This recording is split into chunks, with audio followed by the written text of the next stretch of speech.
I can get everybody to rise, please. Cecia Ruiz and Angel Sanchez from Remington Elementary School are going to lead us in our Pledge of Allegiance. Please go ahead. Good evening, Mayor, City Council members. Speak really loud into the mic. Bring the mic down and speak right into where the microphone is. Good evening, Mayor, City Council members, and members of the public. Our names are Cecia Ruiz and Angel Sanchez from Remington Elementary. At this time, we would like to invite you to join us in the Pledge of Allegiance. Please rise and place your right hand over your heart. Ready, begin. I pledge allegiance to the flag of the United States of America and to the republic for which it stands, one nation, under God, indivisible, with liberty and justice for all. Thank you. If you can remain standing, please. Our police chaplain, Tom Jones. It sounds like the singer, but do you want to do our invocation briefly? I'm going to ask David Benavides to give us our invocation this evening. Thank you, Mayor. Please join me in prayer. God, we thank you for this day here in the beautiful city of Santa Ana. Thank you for the privilege of gathering to handle the business of the city. Pray for your wisdom, your guidance for those of us who are here on the dais, Lord God, who will be deliberating and making some decisions on behalf of our community, our residents. God, we thank you for those who contribute to our city, who volunteer their time, bring their business, Lord God, and we pray just your blessings over those who are to be recognized tonight, and for everyone who lives in this town, for those who serve our community. God, we just pray blessings over them and their families, and we pray in your name. Amen. Thank you. Thank you very much for that on-the-spot invocation, and thank you to Cecia and Angel for the Pledge of Allegiance. You can go ahead and sit down. And now if I can have Sylvia Cuevas come forward.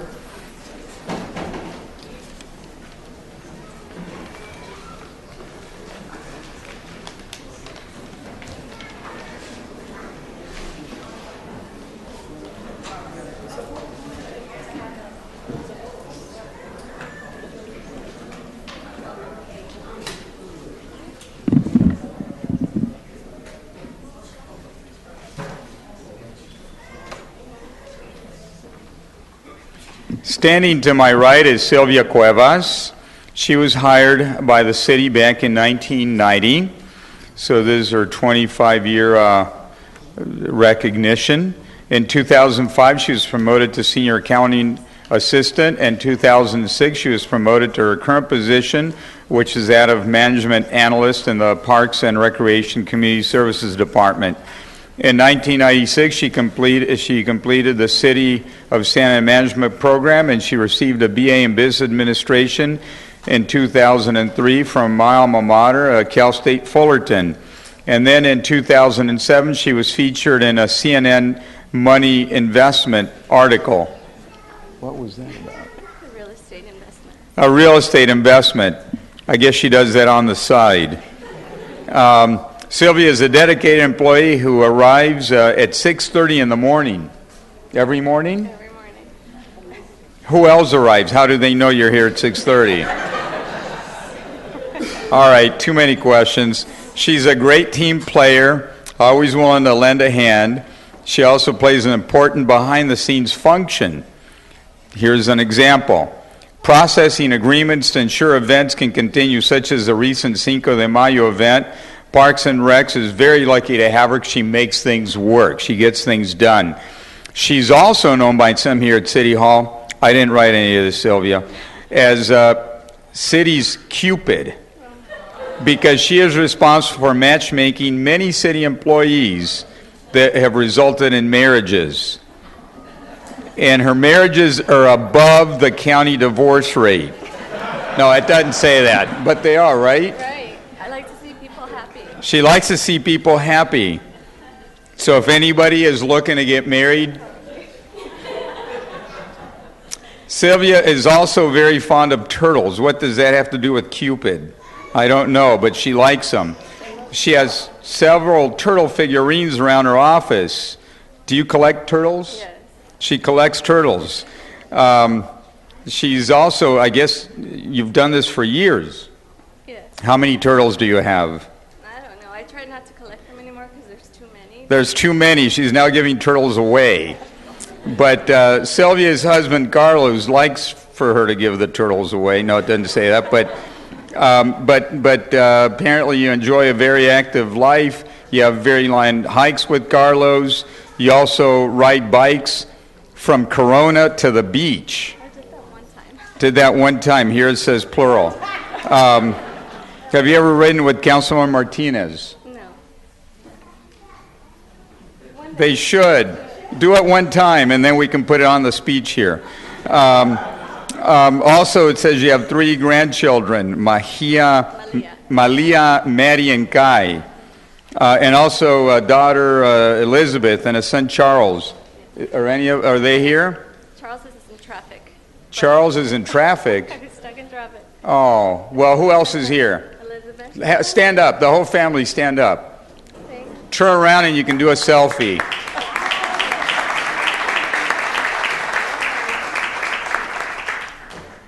Okay, it also says that they always look forward to Grandma coming home from work.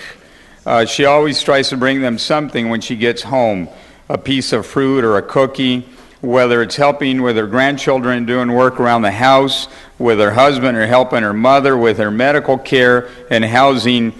Sylvia has been grateful for all of it. Anything you would like from me, Tad? No, just that I'm thankful for this recognition. Here, say this, please. I'm thankful for this recognition, and I'm happy to be part of this great Santa Ana family. Thank you.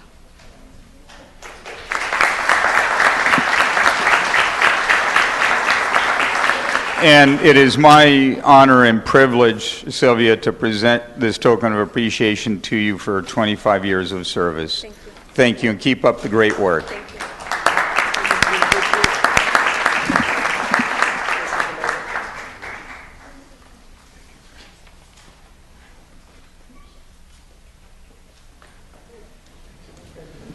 Gene Howard, come on up, please, sir.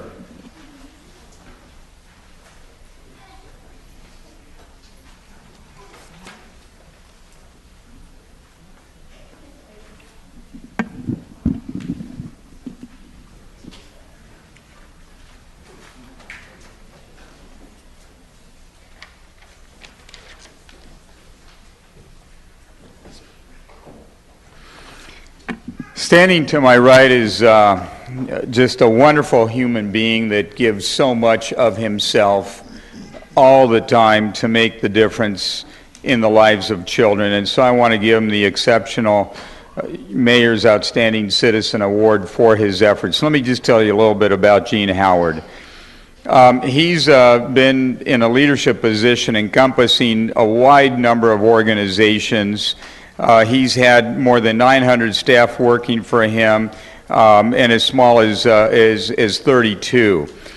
He's done everything from child protective services departments for the state of California, also here for the county of Orange, where he served as CEO for Orangewood Children's Foundation for 15 years, and the court-appointed special advocates of Orange County for the past 4 years. He currently serves as executive director for the Orange County Alliance for Children and Families, whose mission it is to improve the lives of vulnerable children, youth, and families in Orange County through a collaborative effort of efficient, effective services and support. The Orange County Alliance is a consortium of 15 social service organizations committed to improving the lives of at-risk children and their families. And these kids, if we don't intervene in their lives as much as we can and make a difference, they very, very often end up in a lot of trouble. And so the work that Gene is doing is not only helping young children who are at risk, but it's also helping their families. It's helping them so that they all have better futures. Currently, let me give you some examples. The Seneca Kinship Center, 450 monolingual Spanish-speaking families received home-based therapy and services throughout the year. Orangewood Children Foundation operates multiple programs in Santa Ana, ranging from its community-based resource center and transitional housing services for emancipated youth to its mentoring and scholarship programs for the current and former foster youth, to its charter-based school, which is the academy over on Fairview, which right now I think is already not only in its second year. As it goes to full build-out, it's going to have 500 children experiencing an amazing charter school that really began earlier when we were working together to put this together with Gene Howard and all the different folks at Orangewood. Also, Boys Town serves 450 Santa Ana youth and their families with counseling programs each year. South Coast Community Services provides intensive social services to 40 to 50 Santa Ana residents. The Children's Bureau is a lead agency for the Corbin Family Resource Center, serving families here in Santa Ana. So, the list is very long. This guy never stops. He's always up to something new, and it's always something not only new, but it's also good. And he's been at this for a long time. He's made a huge difference. So before I present him the award, I would like for Gene Howard to say a few words, please. Thank you very much, Mr. Mayor. First of all, let me say the Academy would not be here without your help and your assistance, so we really appreciate that. I do want to say I've had a great career, and I've had many staff who have allowed me to be successful. It's not about me, it's about the staff that I've had and who have actually made the difference, and I've just a lot of times been getting the credit for it. But I do want to talk about the Alliance just for a few minutes, because it is a real opportunity that we have. It's one of the most exciting things I've done in my entire career, to take 15 nonprofit organizations, bring them all together, and look at things in a bigger picture way. Look at how we can make a more significant difference in the Orange County community for children and families at risk. You can see we already serve hundreds and hundreds of families in Santa Ana, but we can do better, we can do more, and we can do that if we do it together. So we're looking forward to working with the City of Santa Ana and the County of Orange to increase the services available to our at-risk kids and their families, because as the mayor so correctly pointed out, if we don't do things early on, then these are the children that are going to end up in the criminal justice system, and these are the kids that we're going to end up paying for the rest of their lives. So we are excited to partner with you and with the county to make a real difference in the lives of kids and families. Gene, and for that great work that you're doing, here's a proclamation recognizing you and the organizations that you work with, such as the Santa Ana Orange County Alliance Partners, the schools, the family resource centers, the workforce development programs, and many other organizations that bring critical services such as in-home prevention and early intervention programs and intensive counseling for families in crises. And these sometimes are not popular things, they're not sexy, but they go to the core of having a stronger and a healthier community. And for what you do here in Santa Ana in particular, and for your efforts throughout the county, I want to present this proclamation to you, and thank you very much for your work, Gene. Thank you so much. Thank you.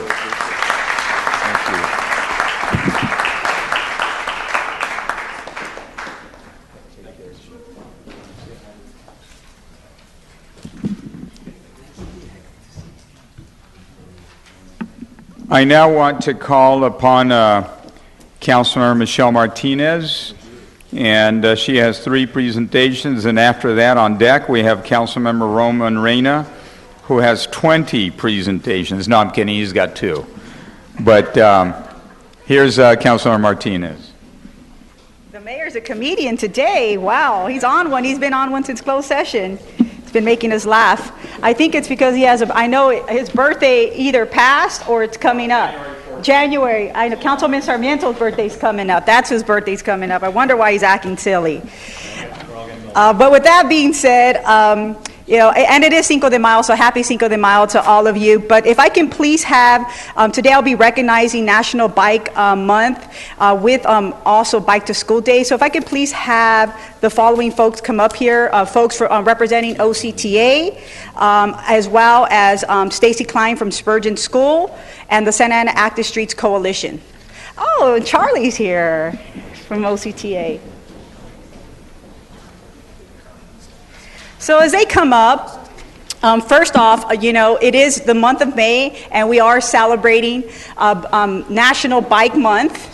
And so I know the city has a lot of upcoming events that we're working in conjunction with OCTA, but I do want to give a plug, and our active transportation coordinators coming up, Corey Wilkinson, but I also want to give a plug to our Public Works Department, our director, Fred and William and Tague, and all of you that have really put some major efforts, and even folks from our planning department. I see Melanie McCann back there, and even our police department, Chief Rojas and his staff, and the work that we really have been doing to really, with bike safety and what we're out there doing as it pertains, since we are celebrating Bike Month. Our police department has done bike rodeos. Our active transportation coordinators out there doing bike rodeos as well, out there in our schools. And so the city is really moving forward. Our city manager last year participated in Bike to Work Week, and then we had the rally here at City Hall along with Councilman Sarmiento. I'm not sure who's showing up next week, who's riding, but I'm certainly riding myself tomorrow, and why we have Stacy up here with Spurgeon, we're doing Bike to School Day for, I think, the first time, right? Bike to School Day here in Santa Ana. We've always done, you know, Walk to School Day in partnership with the Orange County Healthcare Agencies and the Senate and the Santa Ana Unified School District and the city and Latino Health Access. We've always, and our Public Works Department, we've always advocated, you know, Bike to Work Day here within the city and within OCTA, but never Bike to School Day. And, you know, before I start with giving the proclamation to OCTA, I'm going to do this last, and so I'm not sure why I picked that up, maybe because I got excited to see Paul Martin and Charlie here with OCTA, because I do want them to talk about their events, that 3 of those events will happen in the city of Santa Ana. But I'm going to start off with Spurgeon and Stacy Klein, who is a teacher. So Stacy, if you can please join me. So Stacy Klein is a teacher at Spurgeon Intermediate School. Go Cougars. I was there from 1990 to 1992, so I'm a proud Cougar. And so it's always a great pleasure to go back to Spurgeon Intermediate, either being a principal or going back to ride my bicycle at Spurgeon, which I will be doing tomorrow at 6:30 in the morning with us, a couple hundred kids, and a lot of these folks that are out there that will be volunteering and supporting. But what is really important for us to realize is that, you know, as we start to formulate and really have this cohesiveness partnership with our school district, which they're really, you know, our neighbors, you know, they're the ones that educate our children. And this is really an opportunity for us to continue to build that relationship, and not only with the board members or the superintendents, but bringing it all the way down to the teacher level. And what she's been able to do, and started a bike club at Spurgeon School, and now is taking the next steps and reached out to us, and I sent the email over to you know, to our city manager and to our active transportation coordinator, Corey, and now we're having this event. And so I want Stacy just to talk a little bit about, you know, what's going to happen tomorrow, why you're so passionate, and, you know, to helping our kids. And you've been very helpful in really getting many kids don't have bicycles. And so she's been able to get some funding to help some of these kids build bicycles or even purchase bicycles. And so I want to thank you, Stacy, for really, not only educating our kids about safety, but also providing them the opportunity to have helmets and good bikes so that they can ride in our city in a safe manner. And with that, Stacy, please. Thank you very much, Michelle. That was very flattering. My husband and I are long-distance cyclists, and we belong to the Orange County Wheelmen. I'm actually the public relations officer for the Orange County Wheelmen. It's Wheelmen and Wheel Women. And I'm also on the Orange County Bike Coalition, and all of these things give me a lot of resources to pull from to be able to do something like a Bike to School Day, which is the first time ever, which is already freaking my risk management department out. So these things don't happen alone, and so our club donates $1,500 a year to the wonderful bicycle tree with Paul Nagel and the Santa Ana Active Streets Coalition. And instead of just taking that money and buying more tubes and putting on more classes, they put one child for every $100 from Spurgeon through a bike mechanic class. And after 6 weeks, they leave with the bike they've been working on. It's phenomenal. We ride them through the streets, and we put a couple movies up. But that kind of empowerment of the kids and teaching them how to repair their bikes and how to maintain their bikes, you can't take that away from them. And this year's the first year that we've actually, because with middle school kids, it's like herding cats. You know, getting them. We may have 10 tomorrow. We may have 200 tomorrow. We'll see who shows up with that age group. But they are going every Thursday with me, and we ride 8 to 10 miles every single Thursday. And for some reason, they may not want to work out in PE, but they spend 2 hours riding a bike with me. So it's kind of neat that that's been pulled off this year. Last week, we did our, or on April 22nd, we did our Earth Day bike ride, and we rode 18 miles. Anywhere from 8 years old up to 14 years old. We rode all the way to the beach. It was so cold out, they went swimming for an hour. I'm like, oh my gosh, we're going to go swimming in the cold. They rode all the way home soaking wet and totally happy, and nobody caught a cold. So thank you guys for making this all possible. Thank you, Active Transportation, for the free helmets. Well, let me give you the certificate of recognition, Stacy. So on behalf of our mayor and our entire city council, we want to provide the certificate of recognition, recognize you for your efforts in supporting National Bike to School Day, which is tomorrow. Yay, thank you. You're welcome. Thank you. Great. I think she wants one too. Oh, okay, great. Thank you. Thank you so much. That's so sweet. Yes.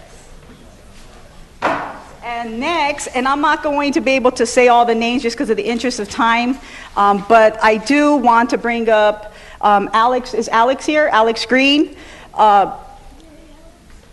And then Alex, you can go ahead and distribute, but we could go ahead and talk about, you know, just all your partners for SAS, which is the Santa Ana Active Streets Coalition. So I guess Omar is coming up here. I guess he's going to speak. So okay, guess Alex, if you can go back then. Omar, please approach.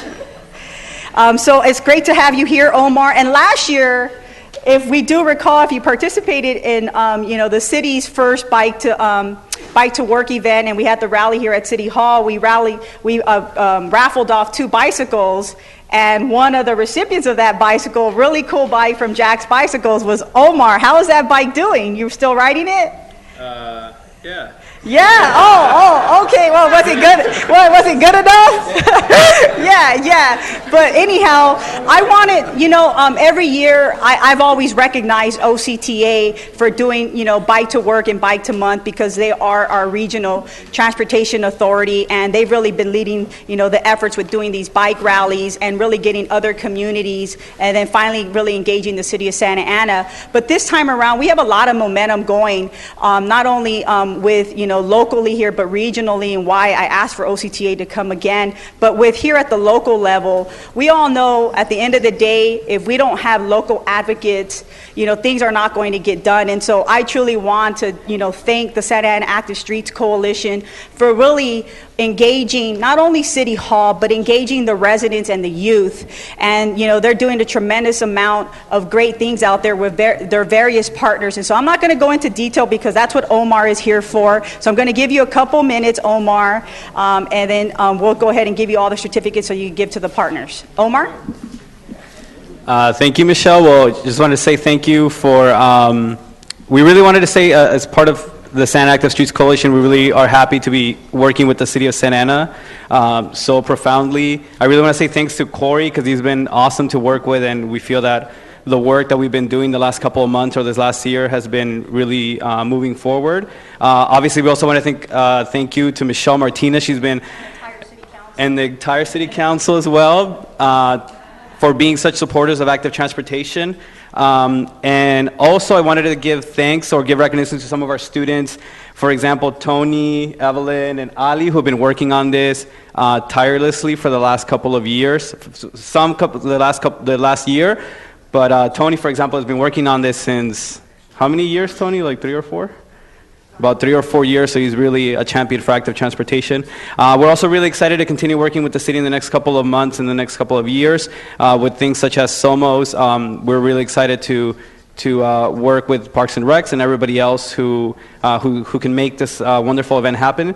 But our dream is hopefully in the next couple of years, and 5 or 10 years from now, that we won't need to have an event like SOMOs.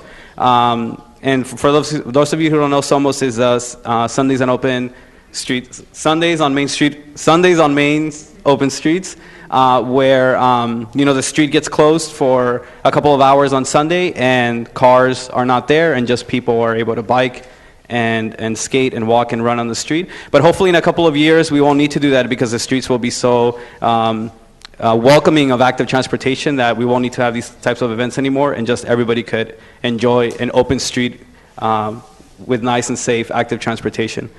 And I think that's all. Thank you so much. Oh, and sorry, and I wanted to just say that I want to remind everybody that we have one of the events tomorrow on May 6th from 7 a.m. to 9 a.m. in front of Latino Health Access, located on Birch and 3rd, between Birch and Ross on 3rd Street. And we're going to have the Bicycle Commuter Festival, where you can come, drop off your bike, go off to work. We're going to work on it and then come back and pick it up. So if you want more information, these little flyers are out here on the table. Thank you very much. And Omar, you still didn't do your job, so I'm going to go ahead and give you the certificates.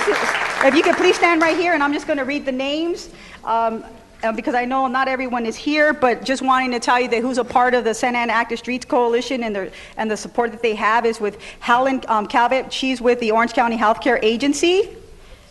And then we have as well Brian Cox with Jack's Bicycles, Omar De La Riva, Santa Ana Active Streets Coalition. We have Chris 14 with the Neighborhood Works, Orange County, and the Santa Ana Active Transportation Coalition. Rosalio Gaelas, Latino Health Access, and Santa Ana Active Streets Coalition. Jessica Gomez Duarte, Santa Ana Active Streets Coalition. Alex Green. Lynette Guzman with KidWorks. Hyen Kim with the Orange County Healthcare Agency. Paul Nagel with Bicycle Tree. Mariana Ramirez with Neighborhood Works, OC. Nathan Whedon with the Orange County Transportation Authority. And Corey Wilkinson with the City of Santa Ana.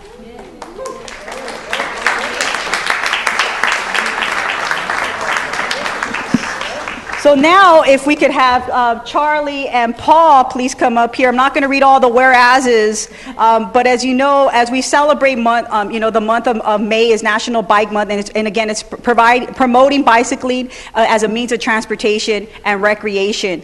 And so, before I do the final whereases, I just want you guys to share. I know Mayor Polito's out here. He's a board member, and what you guys are currently doing, and some of the upcoming events.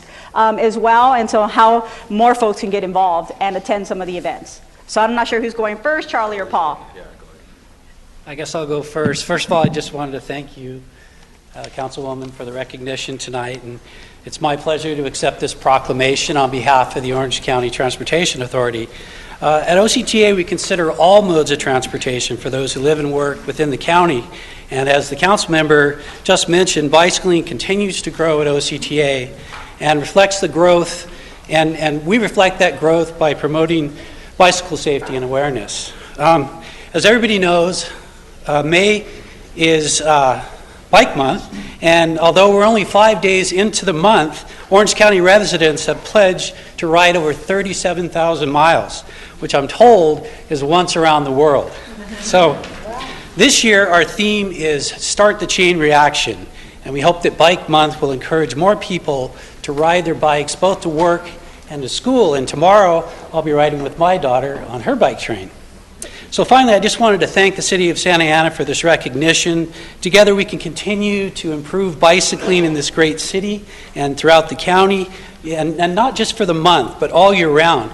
And I just wanted to thank you especially for leading by example. I think when young adults and children see that their parents, I was just looking at my picture over here and I didn't realize I'm so old, but when they see their parents out riding bikes, showing them that they can do that type of thing. I think it lets them know from an early age that this is the right thing to do, and that's a great way to get around. You mentioned some of the biking events. Did you want me to read through those, or you want to cover those? We have a number of events. So. Yes. Hi, everyone. I'll close this up from the OCTA side. My name is Paul Martin. I'm the Active Transportation Coordinator at OCTA. So kind of up here to Corey Wilkerson here at the city. I just want to highlight all the passion and excitement that you're seeing up here is what we really need countywide. Santa Ana is really leading by example with the passion of the entirety of the city council, the youth in the community, and administrators, city staff. So when you get all those pieces coming together, some great things happen. And the rest of the county is really watching Santa Ana to see what amazing things are happening. So we have a little flyer in back outside actually on the table. So hopefully you can see some of the events. We've promoted some of the great Santa Ana events. And we also on Thursday, we continue the fun with a bike rally in Orange. So OCTA will be riding from the Orange Metrolink station over to the OCTA headquarters. So go ahead and grab a flyer and take a look, and you've heard about some of the ones like tomorrow at Latino Health Access. With that, thank you.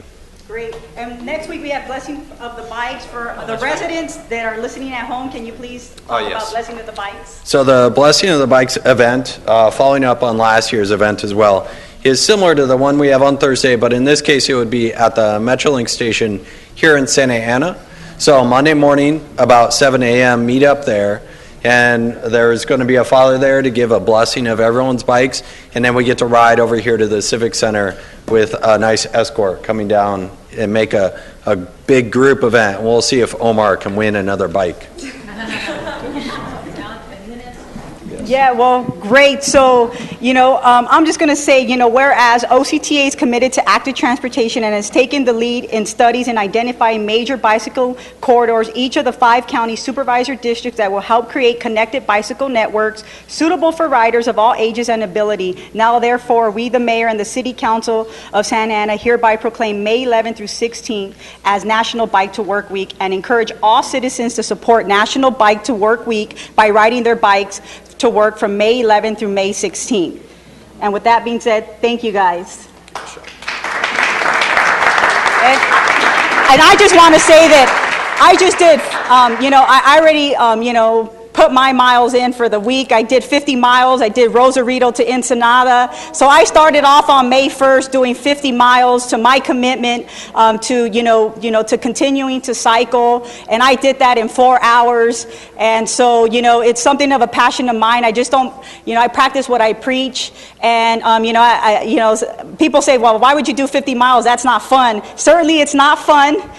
50 miles is a lot of miles. When kids think about 8, 16 miles, doing 50 or 100. But it's just really, for me, I do it as a way for me to relieve stress and to really look at, different parts of the world. And so that's why I like to ride, but as well to making sure that other, parts of the world, that they're safe and that I can bring best practices back here to Santa Ana and Orange County. And so I just hope and encourage that all our residents will participate in a lot of our bike activities and walk and bike to school activities. I too will be in Palm Springs on Thursday at 6:30 in the morning as well, doing, riding my bike from a hotel all the way to Palm Springs, and then, helping the kids within their bike train as well, because again, from a Southern California region, as I sit on the Southern California Association of Governments, I too don't only practice what I preach here in Orange County, but in all Southern California and those regions. And so I'm stepping up to the plate to get up that early in the morning to go and do that, because I truly believe that every kid,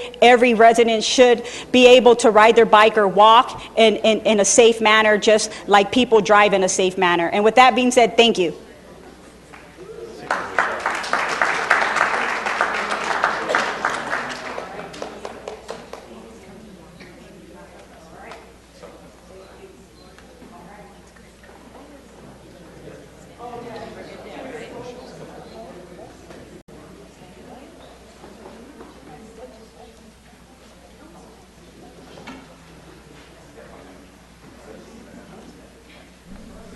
Now we have Councilmember Roman Reina.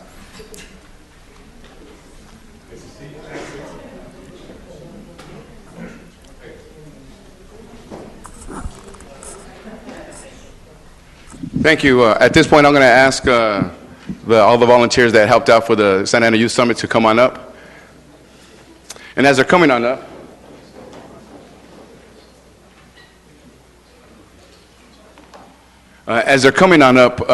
let me tell you a little bit of background about the history of this. And Ivan, I'm going to ask you to come on up as well, my IT guy. All the way in, don't be shy, don't be shy. About 6 years ago, I had a conversation. I was on the school board at the time with my colleague, David Benavides, and we were talking about the leadership of our bullpen and how thin it was and how we need to cultivate that a little bit more so. And so he was, Roman, what are you talking about? And I was like, I'm thinking 3 days, 100 high school students, and we'll feed them all the information we could possibly do so. He said, I think that's a great idea. Let's go ahead and get that started.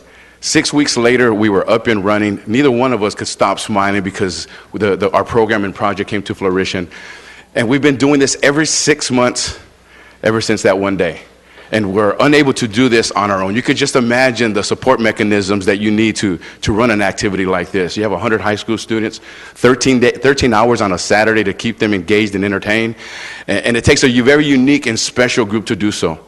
When we first started this program, the majority of the people behind me, and there's 17 total that aren't able to make it today but are here with us, started off as a high school student, came in as a junior or a senior, and after they graduated, continue to come back to give back, knowing that the impact somebody had on their life was the exact same thing that they want to do to somebody else.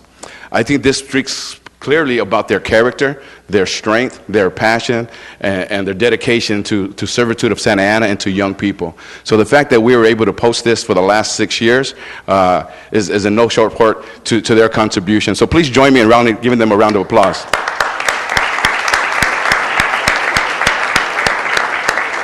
And it really has gotten to the point where we could, myself and Councilmember Benavides could step away, and they really facilitate everything. They recruit the guest speakers. They recruit the students. They themselves are conducting their workshops. They invite the people to do table talk speakers, and I see a few speakers here that were able to come and help us out. Our city manager and our city attorney, our chief of police officers, as well as one of the nonprofits here locally. One of our presenters was Councilman David Benavides as well, wherever he took off to. So it truly does take all the community coming together to really impact our young people and to watch these three days come to fruition, where our students first enter are quiet, are shy, unsure of themselves, not sure if they want to even be there. And in 2 short days, to turn them around, to inspire them, to have their self-esteem in a place where it's going to be more successful. Again, and it's all due to the young people behind me. So I'm going to ask a couple of them to come on up and speak. First, I'm going to ask Ralph, who I think is a 6-year alumni to the program and a 4-year volunteer for the program. Thank you so much, Roman. Hi, everybody. My name is Rafael Martinez. I'm currently a college student over at Orange Coast College. I have a lot of friends who ask me why we dedicate our time to spending weekends with high schoolers. We're not paid for it. Some of us actually take time off of work to spend some time there. And if I could reiterate a philosophy that Roman has taught me for the past maybe 5-6 years, is that the most important thing we can do as adults to the youth is to make them think, to provoke thought, to kind of give that spark that'll hopefully become a passion later on in their life. But I'd like to add a little bit more to that philosophy if I could. It's not just to make them think or to provoke thought, it's to let them know that they matter. The reason why we keep coming back is to be a shoulder for them to lean on, to be an ear for them to talk to let them know that someone has been through the struggles they're going through, or at least understands the struggles that they're going through.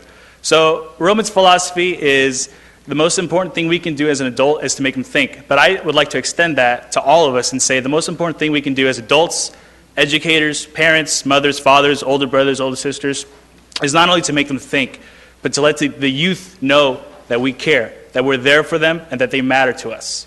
With that being said, I think on behalf of all of us, we'd like to thank the City of Santa Ana for recognizing our efforts. It really isn't big work for us. It's a joy to keep going back. It's a passion of ours. And for that, I'd like to thank Roman once again for introducing us here. And thank you all of you for being here. Thank you so much.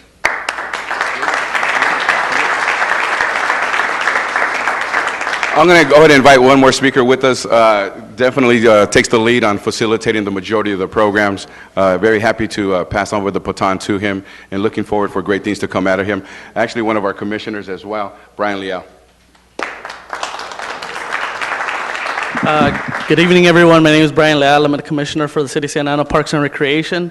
I kind of want to piggyback on something that Ralph said, that a lot of times many times we're not paid anything to do these kind of programs. In fact, we have to take days off of work. So I just want to give a quick shout out to the people who are not here today because they're out there working or in school today, in order to be able to afford to take time off later on when we need to help them out. And more than not, they're always happy to take those times, that time off of work in order to help us out. I also want to thank our chief of police, our city attorney, city manager for assisting us. They were in attendance at the conference, and the students were really impressed to see our city officials, our representatives of our city taking the time to sit down with our students, talk to them, and hear what issues they have in the community, or what ideas they have to make our community better. So I think that was a real treat for them. I think for the most part, the reason I keep coming back year after year since this program started is because I truly see the value of mentorship. I truly see the value of just a community coming together and helping one another. And this is what this effort has been since its beginning, bringing communities together, bringing different nonprofits, different community leaders, and putting aside all politics, putting aside differences, and just giving the students what they need in order to succeed. And I think that's one thing that the students really appreciate. Even though we just had our conference this past month, we're already making plans for the next conference. It's going to be sometime in October. So even though we still have these 6 months, we're going to be working it so we can improve on our conference year after year. Because at the end of the day, it really takes the community to build up each and every child. So again, I want to thank the city. I want to thank Councilmember Roman Reyna and Councilmember David Benavides. They're the ones that started this program and have given us the opportunity to carry it on.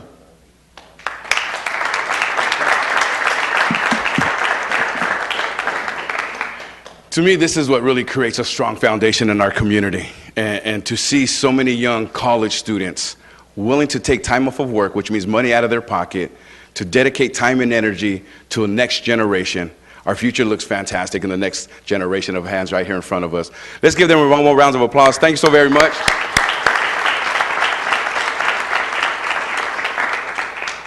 And again, all of them are not here today because some of them are working. Salvador Avila graduated from Stanford University and was doing hands-on science activities with our kids, doing bottle rockets. Our kids were really impressed with that, intrigued them, and they went to school saying they want to learn more about science. Again, this is absolutely fantastic. I'll get that one in a second. Isis Cavario, who's unfortunately is unable to make it today. Jessica Garcia, unfortunately is unable to make it today. Beatrice Gonzalez. Okay. Brian Leal.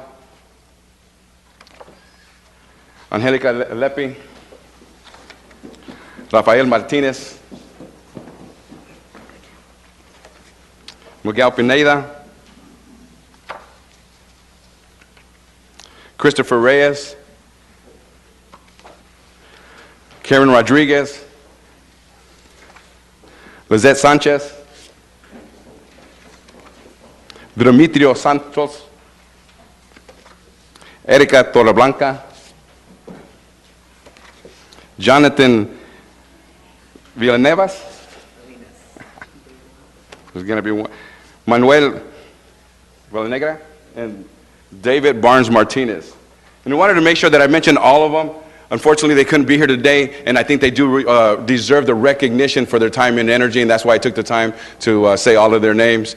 But again, our future looks fantastic. When you have young people like this that are able to dedicate their time and energy and see the bigger picture and put all the BS to the side for the greater good, and then the quality of service of our young people and putting them on a path for success. Nobody can do it by themselves. We all need mentors, and these are definitely a great example of doing so. One more time, a round of applause. Thanks so very much, gentlemen.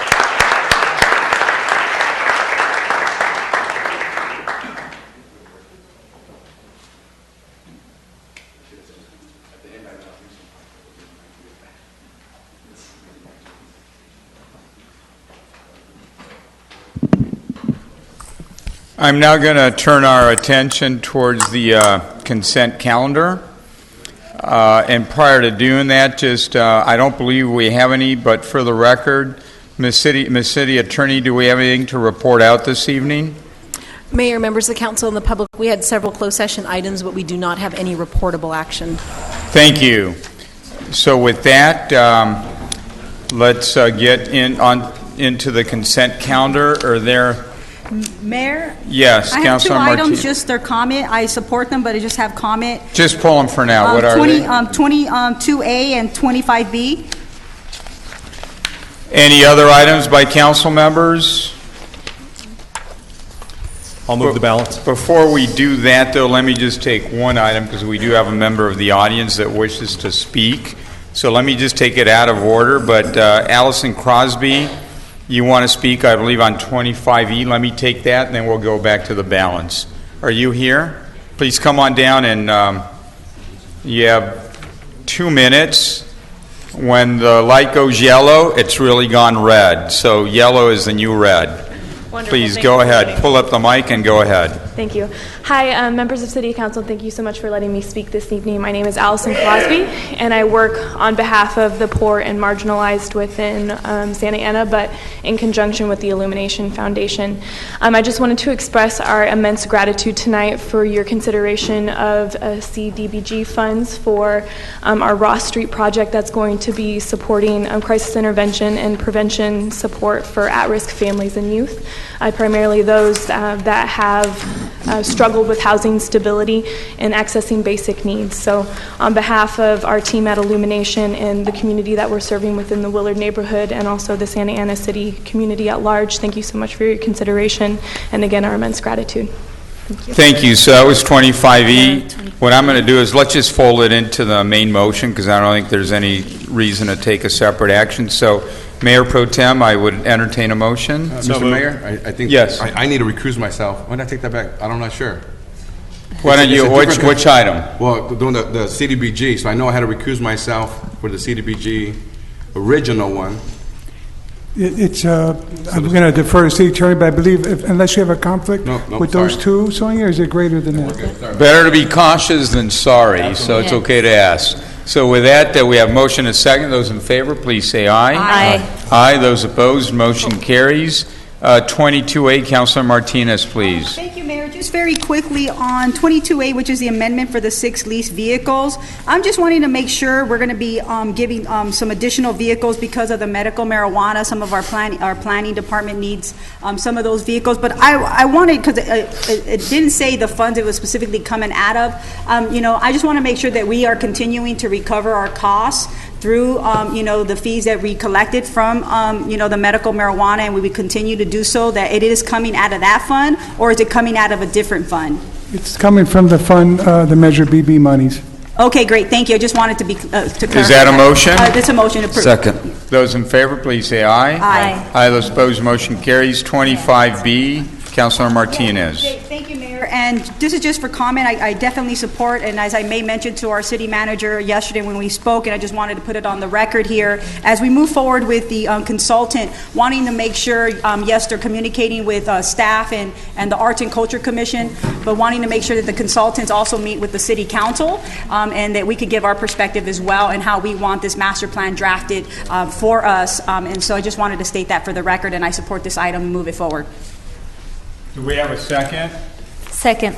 Those in favor, please say aye. Aye. Aye. Those opposed, motion carries unanimously. So with that, Madam Clerk, I think we're at 55A. I would entertain a motion. Moved by Councilor Benavides. Is that okay? Yes, sir. It's 800 megahertz radio. Yes, part of the police. Part of the police right. communication Right. system. We have a motion and a second by Mayor Pro Tem. Those in favor, please say aye. Aye. Aye. Those opposed, motion passes unanimously. 55B, authorized submission of applications for state grant funded unused oil programs. I would entertain a motion. We have a second. Second by Benavides. Those in favor, please say aye. Aye. Aye. Those opposed, motion carries.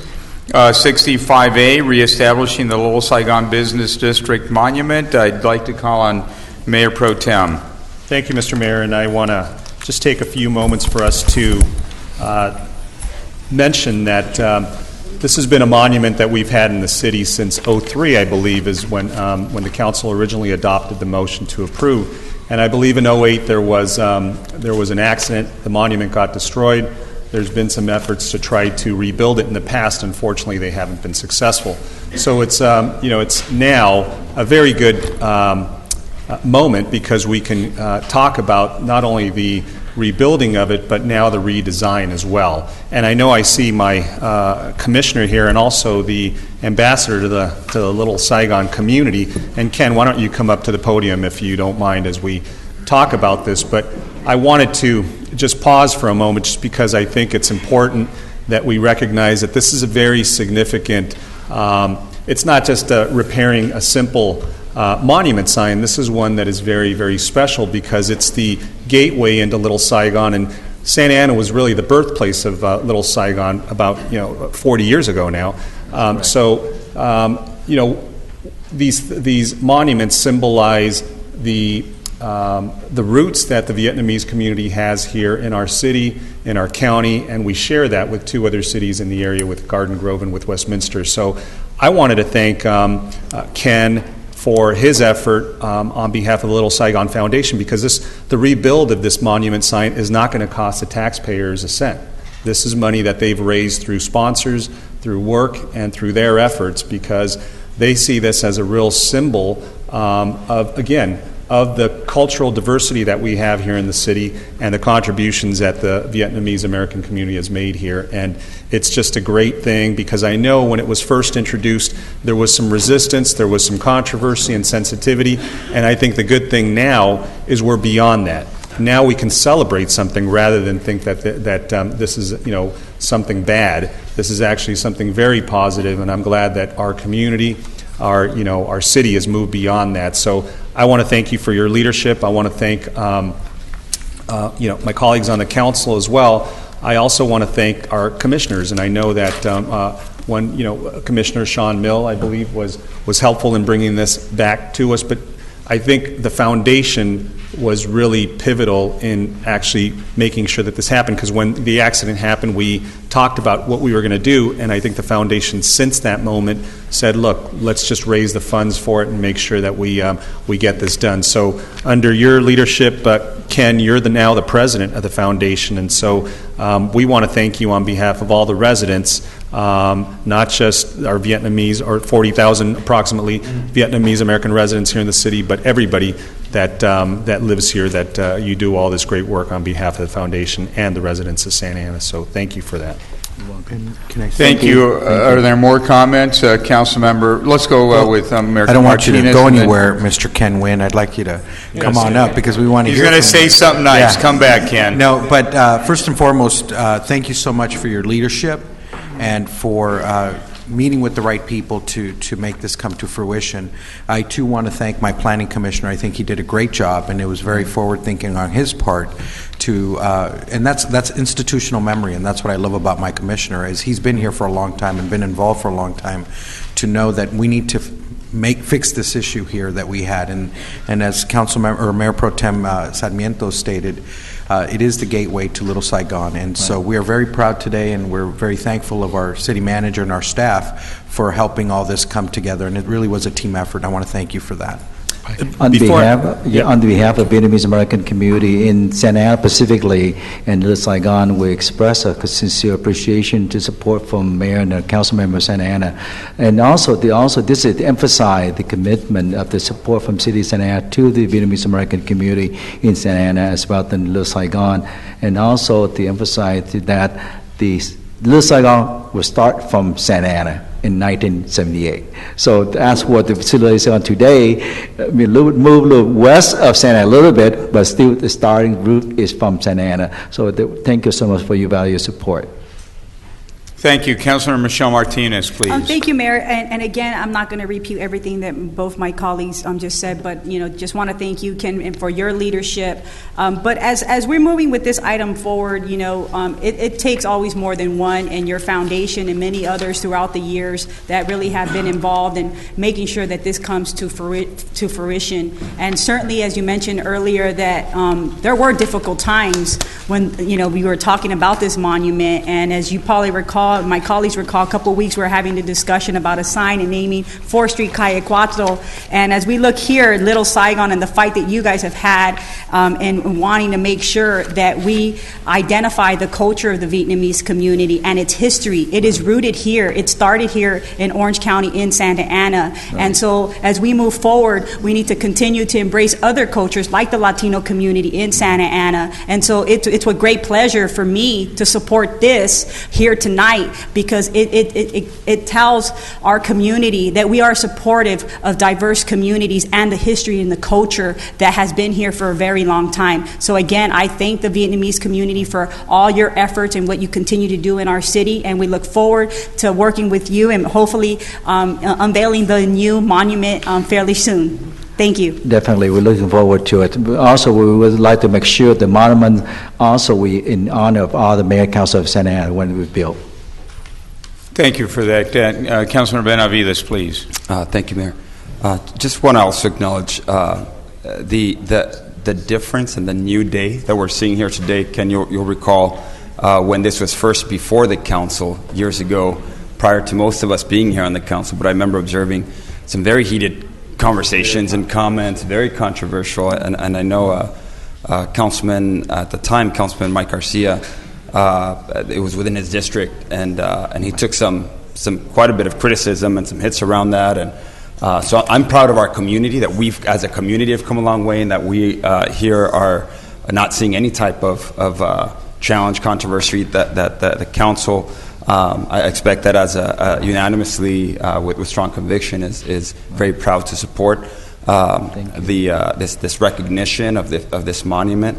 Appreciate your leadership as well over the years, Ken, because you were there and involved way back then, and so many others from the Vietnamese community, the Vietnamese Little Saigon, the Vietnamese Little Saigon Business District, and to echo what one of my colleagues mentioned is the diversity of Santa Ana, African American, Vietnamese, Latino, Anglo, and others really represent part of the strength of our beautiful city. And so recognize and acknowledge your contributions, those of the Vietnamese community, and will be strongly supporting tonight's item. Thank you. Thank you. With that, do we have a motion? I'd like to move the item with privilege. We have a motion and 3 seconds, so the clerk can pick the second. So with that, those in favor, please say aye. Aye. Aye. Motion passes unanimously. Congratulations, Thank you Ken. so much. Keep Thank up you the very good much. work. Thank you. So with that, let's go on to the next item. This is a continued public hearing, 75A. Is that correct, Madam Clerk? So it's a continued public hearing to consider a development agreement. It has changed, however, from what we announced last time, which at the time was site plan review number 2015-02 and addendum to mitigated negative declaration 2011-46. So that's now been stricken. It's the same public hearing on the same project, but with a different request. The request is now for the Legato at the Met Residential Project at 200 East First American Way.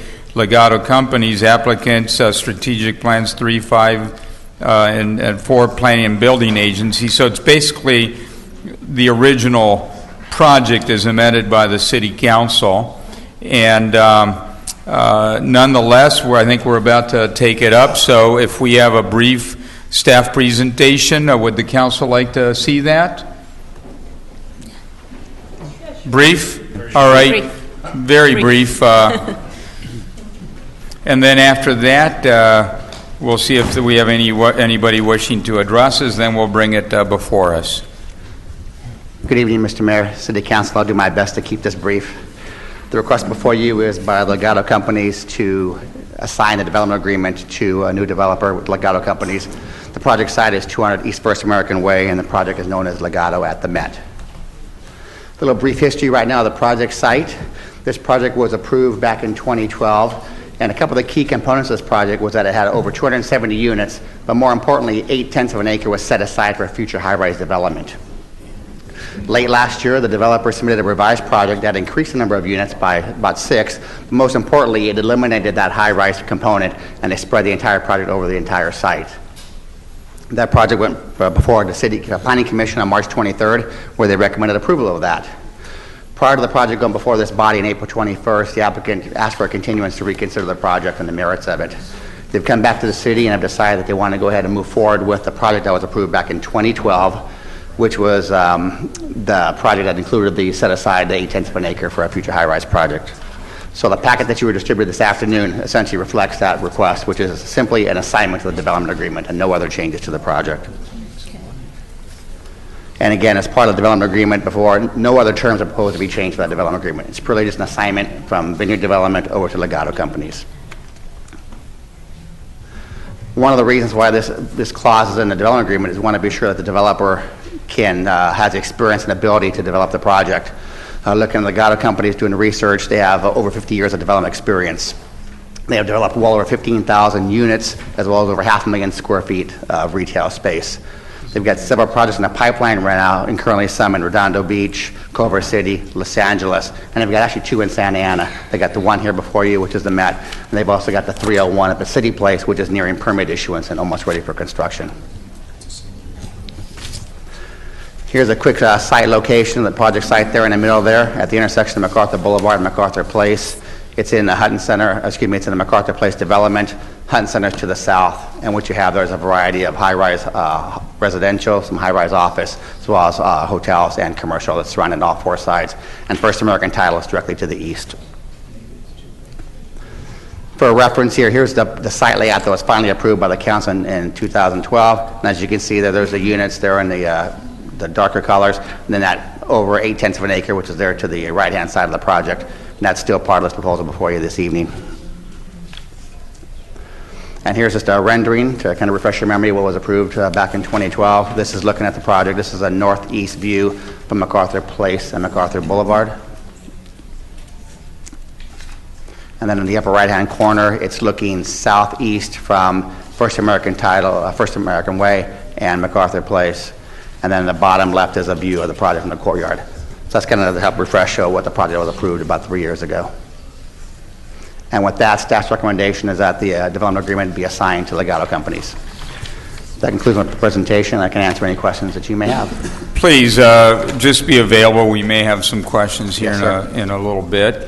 Let me continue with this and ask Madam Clerk, do we have any written communications? I have not received any. Okay. Let me now continue with the public hearing and ask any members of the public that may wish to speak on the matter to step forward. Come on down.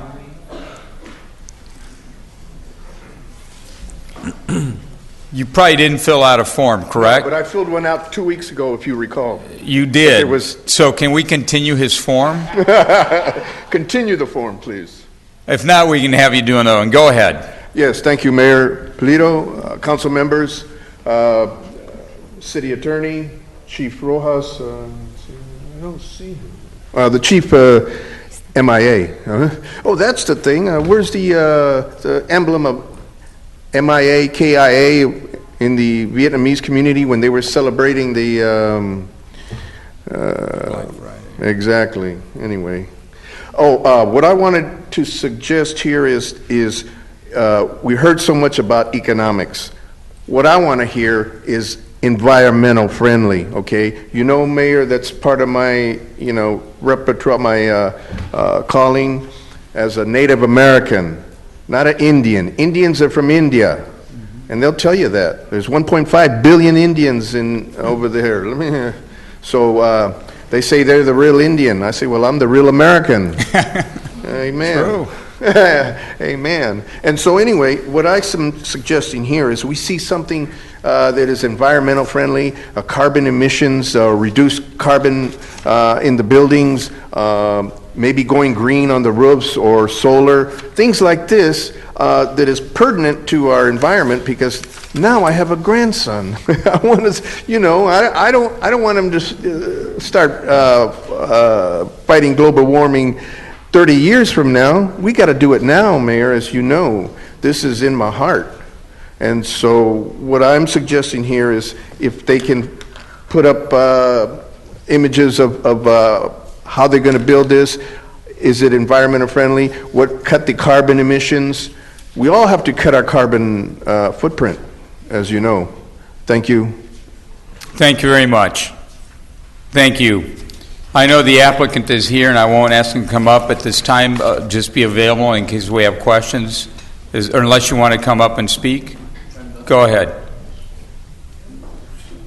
I don't have, no, you said if we have No, questions. just be available, Okay. and if anybody has questions, we'll have you come up if that's okay. Sure. Thank you.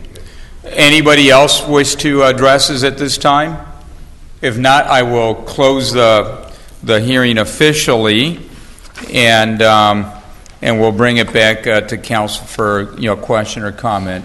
Mayor Pro Tem, please. Thank you, Mr. Mayor, and thank you for that brief presentation on behalf of staff. So, as I understand it, what we're looking for, or what we're looking at today, is a simple assignment of the development agreement as opposed to the amended development agreement that was in the original staff report. So, this amends the original RFCA that was sent to us 2 weeks ago. So, I think what that does is it now keeps that 0.8 acres that was part of the original amendment back in 2012, or was it 10? I forget. 12. So that keeps it as it was designed originally. So I'm good with that. The other part of the RFCA, I think, involved the inclusionary housing fee, which is part of our housing opportunity ordinance. So I guess that's where I'm a little unclear as far as the presentation.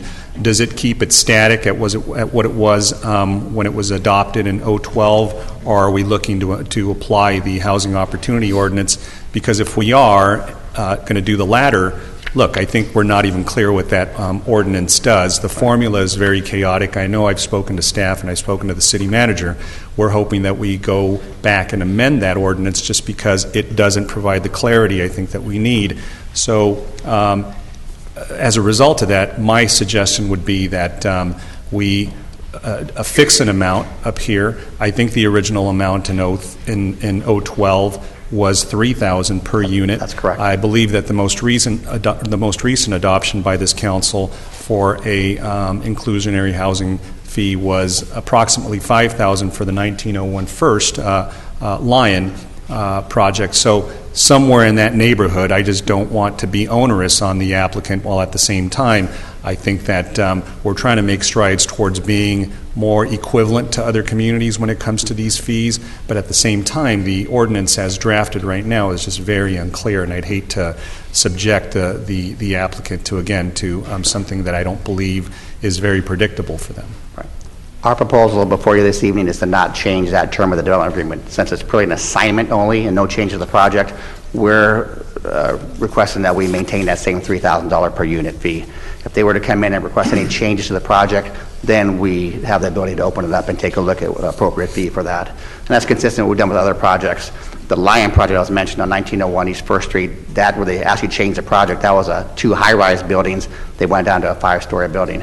Where in this case, it's purely the same project from 2012 to 2015. It's just passing it from one entity to another. So our recommendation is to not touch the fee. Again, and let me just give you some historical context. That was the old Franco Mola site where that had been entitled for 2 towers. That's correct. So we were very benevolent when we said, look, do low rise on part of it and save one parcel, or at least less than an acre, for a potential high rise. And I think, look, the context is getting better now. The economy is improving, where the market may not render a high rise today, but eventually it will. And I'm pretty confident in that area. That's probably one of the few areas in town that it would allow for one. But look, I'm okay at 3 just because we're just assigning the original terms of that DA. But again, I think here, because we just recently approved one that was in the area 5. But again, this is the problem with this and changing it is because we have a clumsy ordinance, and I can't stress that enough. Is that we have investors and folks who want to do business in the city that just can't figure out what the formula is, and I can't, and I've looked at it many times. So to the extent we can change that, let's do that. But in lieu of that, I'm going to go ahead and move the matter based upon the staff recommendation.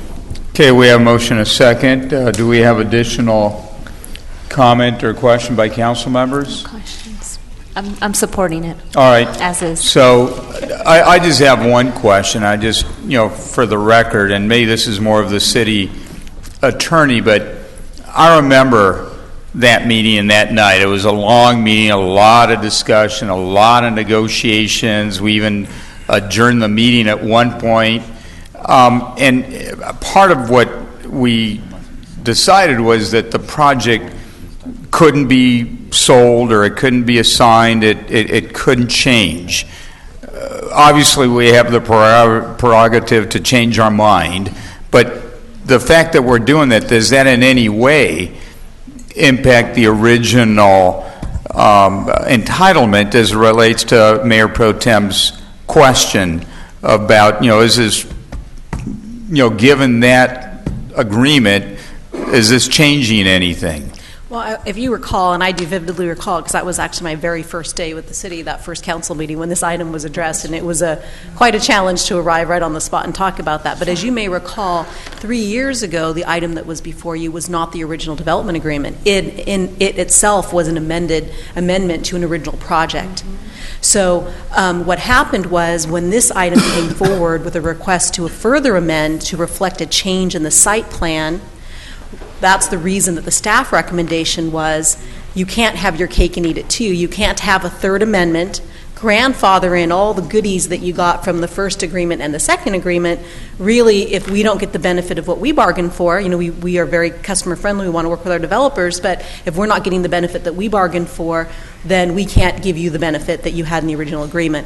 So this is an assignment. However, in negotiations between staff and the developer, they did decide not to move forward with those additional changes, and that's why what you did 3 years ago was kind of vested in here, and all we're doing is picking it up and moving it over. All right, and thank you for that explanation, because that's the way I see things, and I just hope that, by this approval today, and I expect it'll be unanimous, that as Mayor Pro Tem said, maybe at some point there is the market and the ability to take that site that's being left vacant right now and have somebody build a tower, build something else, beyond, the stick construction that we're talking about right now, because we have a real opportunity there.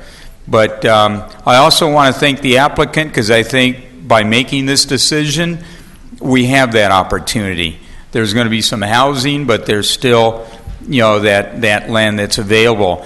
My final question is, if there is a high-rise that is to be built, do they have to do a new EIR, or is the traffic count the same as what we had before? They would need to do a revised environmental document. The last one that was done in 2012 only contemplated the project that was then at that place, which is 270-something units. So it would be a new project, new environmental analysis, new public So here in hearing. essence, we're putting the units that we had in the two towers all within the lower residential component. Do we think the site could handle, once you do an EIR, could handle additional intensity out there? You are right by the freeway. You're close to a major intersection. There's a lot of infrastructure there. It'd have to be studied in the future, but we think it can be done. All right. Well, again, we'll study it if that time comes. Thank you. More questions, Councilor Mayor, Martinez? I just have a question from a water conservation perspective, and probably for, since we do have the developers here and they possibly know what's going on in the state of California. And I know we just make it as an option. It's not a requirement, but as we move forward with, updating our general plan and including a water element, just wanting to make sure that the developer understands that we are trying to do our best to conserve water. And so if, you guys can do some gray pipes, I'm not sure if that's in your project or not, but I'm not asking you to do it. I'm just asking you to keep in mind that as we move forward, we're wanting to make sure that your water conservation efforts are as high as they can be, so that we can accommodate your project, because there's going to be a point in time as we move forward and more people want to develop here, that we're going to meet a capacity of water and other services, and so I'm just wanting to make sure that all of you are partners with the city, making sure that we do our part in conserving water. It's our intention to satisfy the new requirements of the state. Oh, fantastic. We'd agree to it today. And I think staff is now working on satisfying California requirements. I think that's right. And we would agree to that today. Essentially, drip irrigations, the spray irrigation. What else was there? Drought landscape. Well, that's not approved. What's approved, I'm not sure how to satisfy that. Well, I'm just wanting to make sure that you guys just do whatever we can based on the new requirements that have been provided to us, that you meet them, is all. You could read that into the minutes and we would satisfy it. Okay, fantastic. On that point, if I may just take it a step further, potentially, in the old days, whenever it rained, we wanted water to leave the site, to go into the sewer and off into the ocean. Today, whenever it rains, we want it to go into the aquifer. So it doesn't go out into the street, out in the ocean, but it recharges the aquifer. Well, that's part of what you're talking about. So to the extent that you can, and Vince, you'll be working with them, please try to recharge the aquifer. We don't get a lot of rain. I know it's going to be about 13 inches if we're lucky, but if we can save that water, it'll make a difference.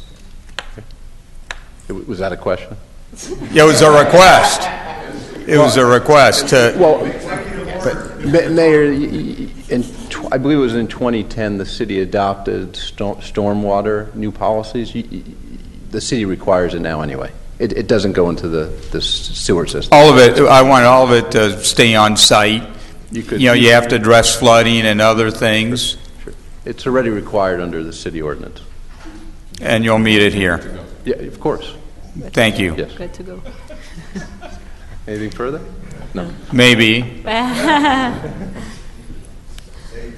So with that, we have a motion? Yeah, I think we have a motion and a second. Those in favor, please say aye. Aye. Aye. Those opposed, motion carries. Right. So with that, we're going to go on to the next item, which is our housing authority.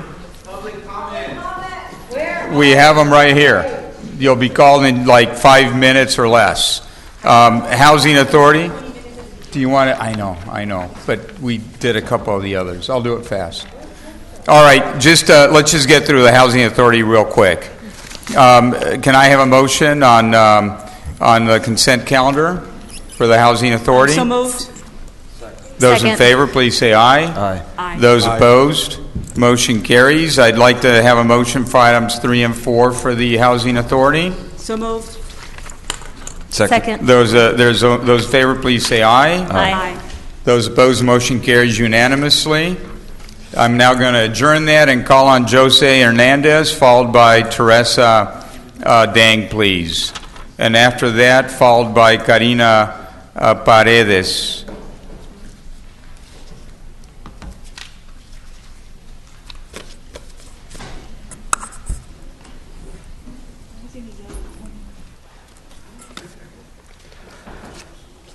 Hi, my name is Juan. I come to you today to symbolize the struggle that many brothers and sisters are going through immigration detention centers here in the United States.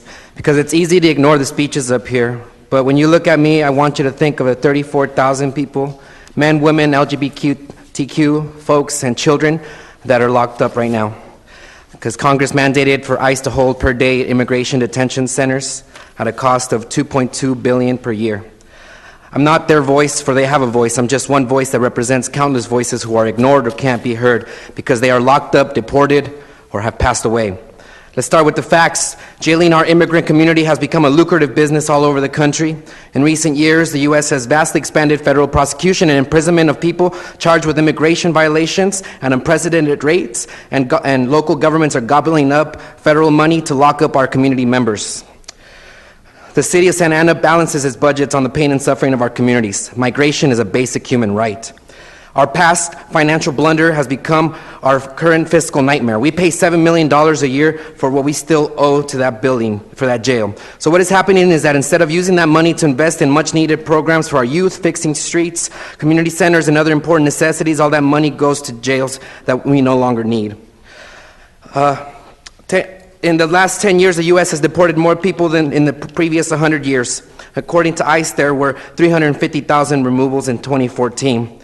When a parent is detained and deported, the household loses the parent's income, which creates economic hardship, psychological stress, and trauma in the family. These are the kids that go to our schools in Santana, and then we wonder why they don't thrive. And so while children wonder when their parents are coming home, while young folks wonder if they will be deported to a country they don't remember, while men fear returning to gang-ridden towns from which they fled, and while mothers cry tears of pain and sorrow due to everyday inhumane system, the profits keep coming on. Private prisons make an annual revenue of $5 billion, and the system's growth has only given rise to concern of cases of abuse, neglect, complaints, criticism, lawsuits, and deaths. There is certainly a special Jose, place in hell for people who profit from the enslavement and suffering of our loved ones. The following is a story from a Salvadorian woman, and while it might not be in Santana, they get sent to places like this. Thank you, Jose. I spent 5 days in a room with at least 50 other women, no beds, blankets, clean water, showers, or food. It was freezing. We slept on cement floor, close to each other as possible to try to stay warm. Teresa Dang, we were not please. allowed a Jose, single phone thank call you. for 5 days. I could Thank not tell you, my Jose. mommy I was fine. Thank you, Jose. Thank you. And Teresa, ICE are you contracts here? now. Stop And then criminalizing Karina. our communities. Thank and you. ICE contract now. Thank you. Teresa, please. Followed by Karina Paderes, followed by Luis Hernandez. Hi, good evening, Council. Bring the mic down. My name is Teresa Dang. I'm here with the Orange County May Day Coalition tonight. I want to continue our call for all of you to cancel the ICE contract. I know that it's worth millions of dollars, and I want to remind you that your efforts to make these millions as a result of rounding up workers who have no criminal convictions, no criminal records, and to separate parents from their families is shameful. I have actually here a copy of this contract. I believe you've all seen it. We've had some meetings with you. We've had multiple conversations over the period of over 2 years about this issue. And no, this contract is unhealthy for the community for the reasons we've given you. I'd like to invite others in the crowd today who also have a copy of the contract to join me in tearing it up. We want to show you that this is unhealthy for the community. We don't want it, and we are going to keep coming back to remind you that this is not something we want here in the city.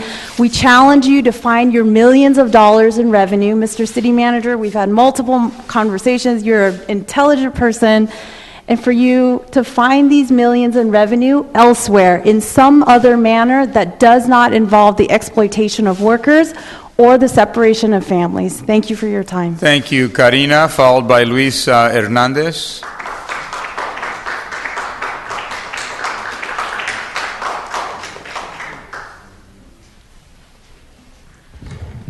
Good evening, everyone. Mr. Mayor, City Council members, City staff. My name is Karina Paredes, and I'm a community organizer with CLU, Clergy and Laity United for Economic Justice, Orange County. And on behalf of the Santa Ana Building Healthy Communities Equity for All Initiative and the Wellness District Coalition, I would like to state that, first of all, we appreciate your leadership in the creation of a wellness district that will establish an inclusive strategy for the growth and development of the downtown and the city as a whole, and which grants opportunities for the improved quality of life for all of the people of Santa Ana. Also, as you know, it is incredibly important to approve the Wellness District resolution as soon as possible, especially in order for the city to formalize a mechanism that will ensure equitable participation for all stakeholders in the economic development strategic planning that is already taking place. And this is why we think it is important to put a pause to the economic development strategic plan and to bring the Wellness District resolution on the agenda for a vote on May 19th. Thank you for your time. Thank you. Luis, followed by Michael Kabukin. Luis Hernandez. Michael, are you here? And then John Raya, I know you're here. And then Linda Lou Keston after that. Mr. Mayor, Honorable Council, Michael Klubnikin. I feel like Costello and Abbott Costello, is yellow the new red? Yes. Okay. Earlier, our Native American, not Indian, mentioned about environmental concerns. And I would say that everyone in this room would feel outraged if a county or a city built a school on a toxic waste dump, correct? We'd all want to know from the environmental people that it's accurate, that's no hidden agenda, because then you're going to get leached from God knows what, all kinds of dangers. Well, I'm here to tell you the Board of Supervisors is hiding a toxic waste dump. I'm not some irrational making these crazy avenues. You got the documents. They have unholy alliances with the district attorney, with their attorneys. Ilya is not here, our Russian immigrant friend, probably because he's, something about his son. They just gave another $4 million to the district attorney for settlement cases. This is the same district attorney that won't investigate real estate fraud that's brought to his attention 89 blanket reports on public record, ignored by a staff of 7. $1.5 million, they get a year times 4, they get $6 million to cover it up. So I'm here to tell you, they're sitting on a toxic waste dump. You guys had a recent site with the homeless shelter that went south because they initiated due to a hidden agenda with political means, and then you guys didn't approve it because of it wasn't, community collaboration wasn't sufficient, etc. Well, I'm here to tell you that you guys are one of 34 cities. And what the hanky-panky going on at the Board of Supervisors, these unholy alliances with these departments are going to make its way to these cities. I've said that in 1994, the bankruptcy, 21 years later, 2015. So we're at a 21-year cycle. So I'm here to tell you that what the Board of Supervisors are doing over there is going to be reaping what you sow. Thank you, Michael. Thank you. John Raya, please. Followed by Linda. And then George Garcia, you'll be after that. Because you want to go again, right? Yes, sir. More words of wisdom. Amen. John, you're on. You've got it. All right. Good evening, Mr. Mayor, members of council. As the mayor said, my name is John. I'm the founder of TKO Boxing. And I'm here today to share with you a little bit of our background. We've been in Santa Ana 21 years, providing a safe, positive, and structured alternative to gangs for the kids in this program in this city. Most of them are from low and very low income families. Our success has been built on a straightforward set of principles that include goal setting, staying in schools, good citizenship, hard work, and parental involvement. For our student athletes, the opportunity is one to belong to something positive, and it is life-changing. We have a couple of upcoming events. That's what I asked Pat to have passed out to you. One of them is a boxing event at Jerome Center, and this will be May 30th. Please come join us for some great boxing. At this event, we are going to be highlighting the winners of our Eat Like a Champ essay contest. These contestants have lost at least 20 pounds since joining TKO Boxing. But I think what's important to note is that eating like a champion is not just about food. It's about a state of mind, a self-image, an embrace of what is possible. This state of mind sets a goal, supports the changes necessary, and helps these youngsters withstand the temptations and peer pressure that young kids face on a daily basis on a lot of different issues.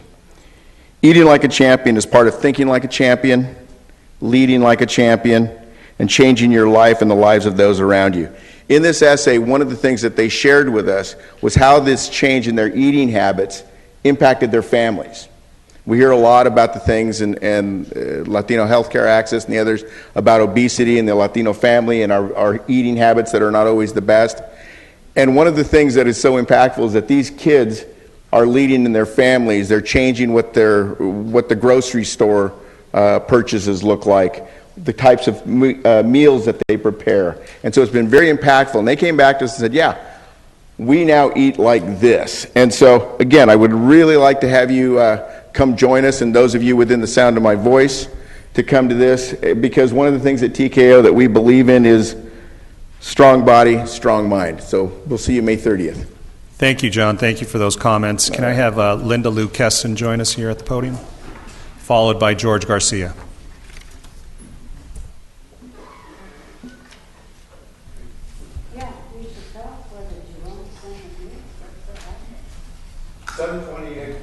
South Center Street. Education for kids is where it's at. Ms. Kesson, the floor is yours. Okay, and I was thinking about listening to the construction of that building. What are you going to do with the kids and the schools? You know, that's another consideration. This is for David Benavides. I don't know who wants to give it to him, but I originally was here for water when I got a letter to come. I think it was the first of the year. But now I'm really interested in safety. I live in David's area, which is Area 4, and when I arrived home from a funeral in Seattle, I got home and I found out that this guy, who I specifically told no, N-O, he had done what I told him not to do. And so then I had a safety issue. Like last year, my brother even wrote a letter because my house was damaged. And the police officer showed up at the house, and I didn't wake up. My brother woke up because he was staying with me from Seattle. And so he wrote a letter because they showed up. I'd called in the afternoon, and they showed up late. Anyway, the letter's there. I sent that to the police. Anyway, let me see, what else have I got here? Oh, all right, safety, water, gas, electricity. I understand you trying to put everything on one ticket, but you're upping the price. I don't like that. Okay, when I got home, I had no land phone. I had no direct cable. Okay, I wrote to the California PUC 2 letters. Okay, 2 about the telephone, the land phone, which has been cut off, and 1 about the gas. Okay, also, when I got up this morning to go to the local senior citizen center, which is not located on MacArthur, it's a little bit further up on McFadden, in between MacArthur, and then you go Edinger, and then you go McFadden, and that's been, as of last year, the #1 crime area in that area, in Santa Ana.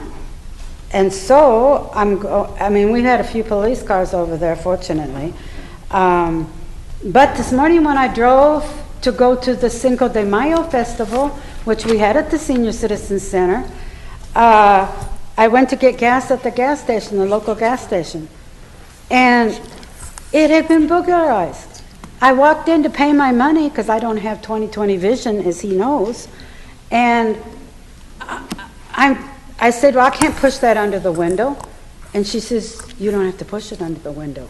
But I couldn't see that the window, there wasn't a window there. So she had no protection. And then Linda. Anyway, it was like really scary. So. Thank you. Your Who time said is that? up. Right here, I did. Oh, the great mayor of Santa Ana. I'm right here. Thank Yeah. you. Thank you. You're not George, gonna you're be up. mayor too much longer. You're up. You're absolutely correct.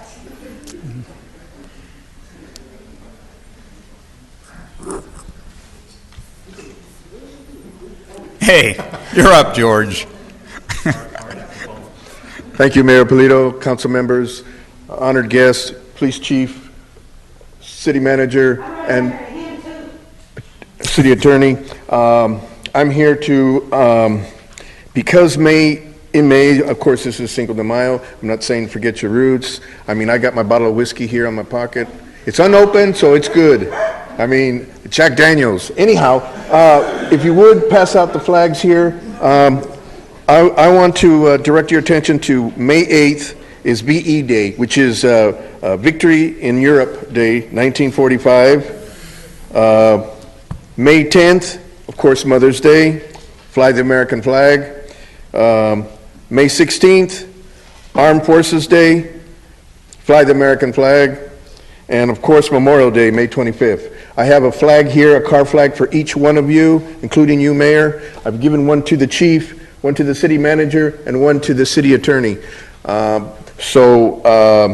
the city clerk? I got more. I'll be selling these flags through this month at the 76 gas station by my house over on Bristol and Sigerstrom, okay, across from IHOP. Yeah, good. So anyhow, I also want to bring to your attention that the city of Los Angeles is suing Wells Fargo for the illegal practices that they have been. This is today. This is in the news, Channel 7. Okay, and I suggest we jump on board. Okay, I'm sure there are people that have been swindled, including myself, by Wells Fargo, and I wanted to bring it up with the city attorney and the mayor, and let's go for it. They made $5 billion last quarter. Come on, how much is enough? Anyhow, I just want to bring it to your attention that the city of Los Angeles is suing, and I think we should get on board. Thank you, sir. Thank you. So with that, I believe we're now to our work study session, is it? A very important work study. So let me turn it over to staff. Good evening, Mayor and Council. Just briefly, I want to thank all of you for your leadership early on, where you allocated a position of Emergency Operations Coordinator, which is Steve Reiner, which I believe some of you have already met. I think you'll be very pleased with some of the progress and what he's identified to this point, but I wanted to thank all of you for that assistance early on, because I think you'll see the difference it has made once you see the presentation. Thank you. Thank you, Mr. Mayor, members of Council. The Emergency Management Strategic Plan... Just bring the mic up a notch. The Emergency Management Strategic Plan relates to the city's strategic plan. Specifically, there are 3 objectives: updating the Emergency Operations Plan, promoting community awareness of emergency preparedness, and developing emergency operations training. The Emergency Management Program was previously housed in the Santa Ana Fire Department. And the assumption was that the fire department would carry out most of the plans and procedures that we had developed. During the 2011-2012 transition to OCFA, a lot of those emergency management efforts were suspended in anticipation of the transition, and a lot of the records were lost from the previous efforts. EOC operations and CERT training are 2 of the major projects that were done by the fire department previously. From 2012 to 2014, it was a side duty within the police department, but now this plan serves as a blueprint to bring back a full-time emergency management program. The plan starts with a simple mission statement: lead efforts to protect life, property, and the environment through preparing for, responding to, recovering from, and mitigating the effects of large-scale emergencies. The plan continues with 8 overall program goals. Hazard analysis and situational awareness is our research function and knowledge database about the hazards that affect us here in the city. Program development and staff training is internal development. It's training and professional standards for me to fulfill, as well as city staff training in their emergency roles. Administration and authorities is the policy guidance for the program. It includes local, state, and federal laws, this strategic plan, and the EOC leadership team, which we'll talk about shortly. Community education and training is our external development. It's community classes, public information, and volunteer programs. Planning and procedures, the plans, the checklists, and the SOPs that we would follow in a disaster. It includes both our city plans as well as a lot of the regional or county plans that we participate in. Direction, control, and coordination is how we communicate and coordinate within the city as well as with other city EOCs and other levels of government, how we share resources and find resources. Communications, alert, and warnings is how we receive information about an event occurring and then how we put that information out both to city staff and to the public. And then finally, finance and budget makes up or is made up from the police department budget, grant programs, disaster reimbursement programs, and emergency purchasing. These 8 goals are then fleshed out into 61 program objectives to give us a pretty thorough, up-to-date program. Each of these objectives was scored on its priority, 1, 2, or 3 points for low, medium, or high priority, and then it was scored on where it stands right now, 1, 2, or 3 points based on not begun, partially complete, or currently up to date. And then I added 1 more point to any objective that had other objectives waiting for it. So that gives each objective a score from 2, meaning low priority, it's up to date, and nothing else is waiting for it, up to 7, meaning it's high priority, we haven't begun it yet, and other things are waiting for it. And then the final part of the plan, part 3, the last page of the document you have, it's a straightforward 1-page, number 1 to number 61 listing, and you can review those individual objectives at your discretion. There were 5 program objectives that scored a 7, meaning the highest priority. I'll spend just a couple of minutes on each of those. The first is an EOC leadership team. The city used to have an emergency preparedness committee that was chaired by the fire department, and it was made up of representatives from each city department that participated in emergency planning. That committee ended with the dissolution of the fire department. So I'd like to bring something like that back, including a middle management representative from each city department, maybe several if it's a department with different missions, and some external agencies as well that would have a role in disaster response here in the city. This would be the entity to develop our emergency plans and procedures, to set the standards for city staff training, and to determine who from each department will staff our EOC. Rather than the police department making these decisions and imposing them on all the other city departments, I'd like to have a multi-departmental input and consensus as we develop this stuff. It's particularly valuable when the emergency coordinator doesn't have the technical expertise, such as how to clear earthquake debris or building safety assessments or emergency purchasing procedures. I'd like to have a middle management representative, someone that has thorough knowledge of the department, the job descriptions within the department, the resources and the facilities, and someone that can accept tasks that are delegated to that department. This group would also form the core of EOC staff. They'd be the body that develops the plans and procedures. They'd also be the body that carries those out if we ever have to activate the EOC. The next goal, the Santa Ana Municipal Code has a section which establishes a disaster council. It names members and gives them duties. It describes the emergency organization for the city. It provides for how we develop our emergency plans and procedures. We don't currently follow that, and that's not uncommon. Most cities don't.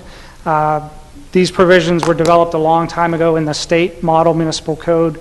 They were developed out of World War II and Cold War missile defense fears as civil defense, and they were generally just adopted a long time ago and then never looked at again. But our municipal code does have certain sections that we don't follow, so I'd like to get that updated to a disaster council and an emergency organization that reflects what we would do here in the city. Also under state law, all employees are disaster service workers. They're required to be sworn in and given a briefing on what their duties are during a disaster. This also applies to any volunteers that we use in an emergency capacity, and I'd like to develop a policy to make sure that's implemented. Next is a hazard analysis. All of our plans, what we train our city staff for, and what we educate the public have to be based on an accurate assessment of what threats we actually face here.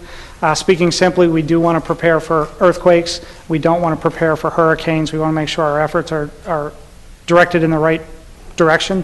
We have older plans with different versions of a hazard analysis, so this would consist of getting subject matter experts from city departments and some external agencies to rate the hazards that we face based on how commonly they occur and how badly they would hurt us if they did occur. And this gives us a relatively scientific prioritization of where to direct our efforts, what to train for, and what to spend our money on. Next, the Emergency Operations Plan itself. This provides for how our EOC operates, how we communicate and coordinate with other agencies and within city staff, how we manage our resources, provides checklists and procedures for how we would act. The most recent EOP I can find is dated from 2007. Most standards say a 2 to 5 year lifespan, so that we're a little behind on that. FEMA puts out a blueprint for emergency operations plans with certain format, outlines, terminology. Our plan is older than that blueprint, so we're not up to date on that. There are a few tools that are very important to us, like WebEOC, which is internal situational awareness, and AlertOC, which is our mechanism for putting information out to the public. Those are important tools. They're not mentioned in our plan because our plan is older than those.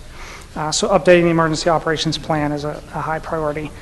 And then finally, of the top 5, emergency management program budget. This plan creates 61 individual objectives that would give us a thorough, active, up-to-date program. But because it is a new program, there's currently no budget for it. Right now, we're working from other parts of the police department budget or leftover grant funding, but that's not a strong long-term plan. As far as the budget, there's 5 primary areas that we'd be looking for: CERT and community education, staff training and development, developing our EOC facility, including the IT and the communications, both a primary and a backup facility, city emergency supplies and equipment, food, water, blankets, so on, to keep city staff sustained. Pardon? Do we have any city emergency police supplies currently now? We have some MREs, which are starting to age out a little bit. There's an expiration date on those. Yeah. Yes. So we don't have a lot right now. Wow, okay. I like to put together some water, again, cots, blankets, sleeping arrangements for people that can't return home.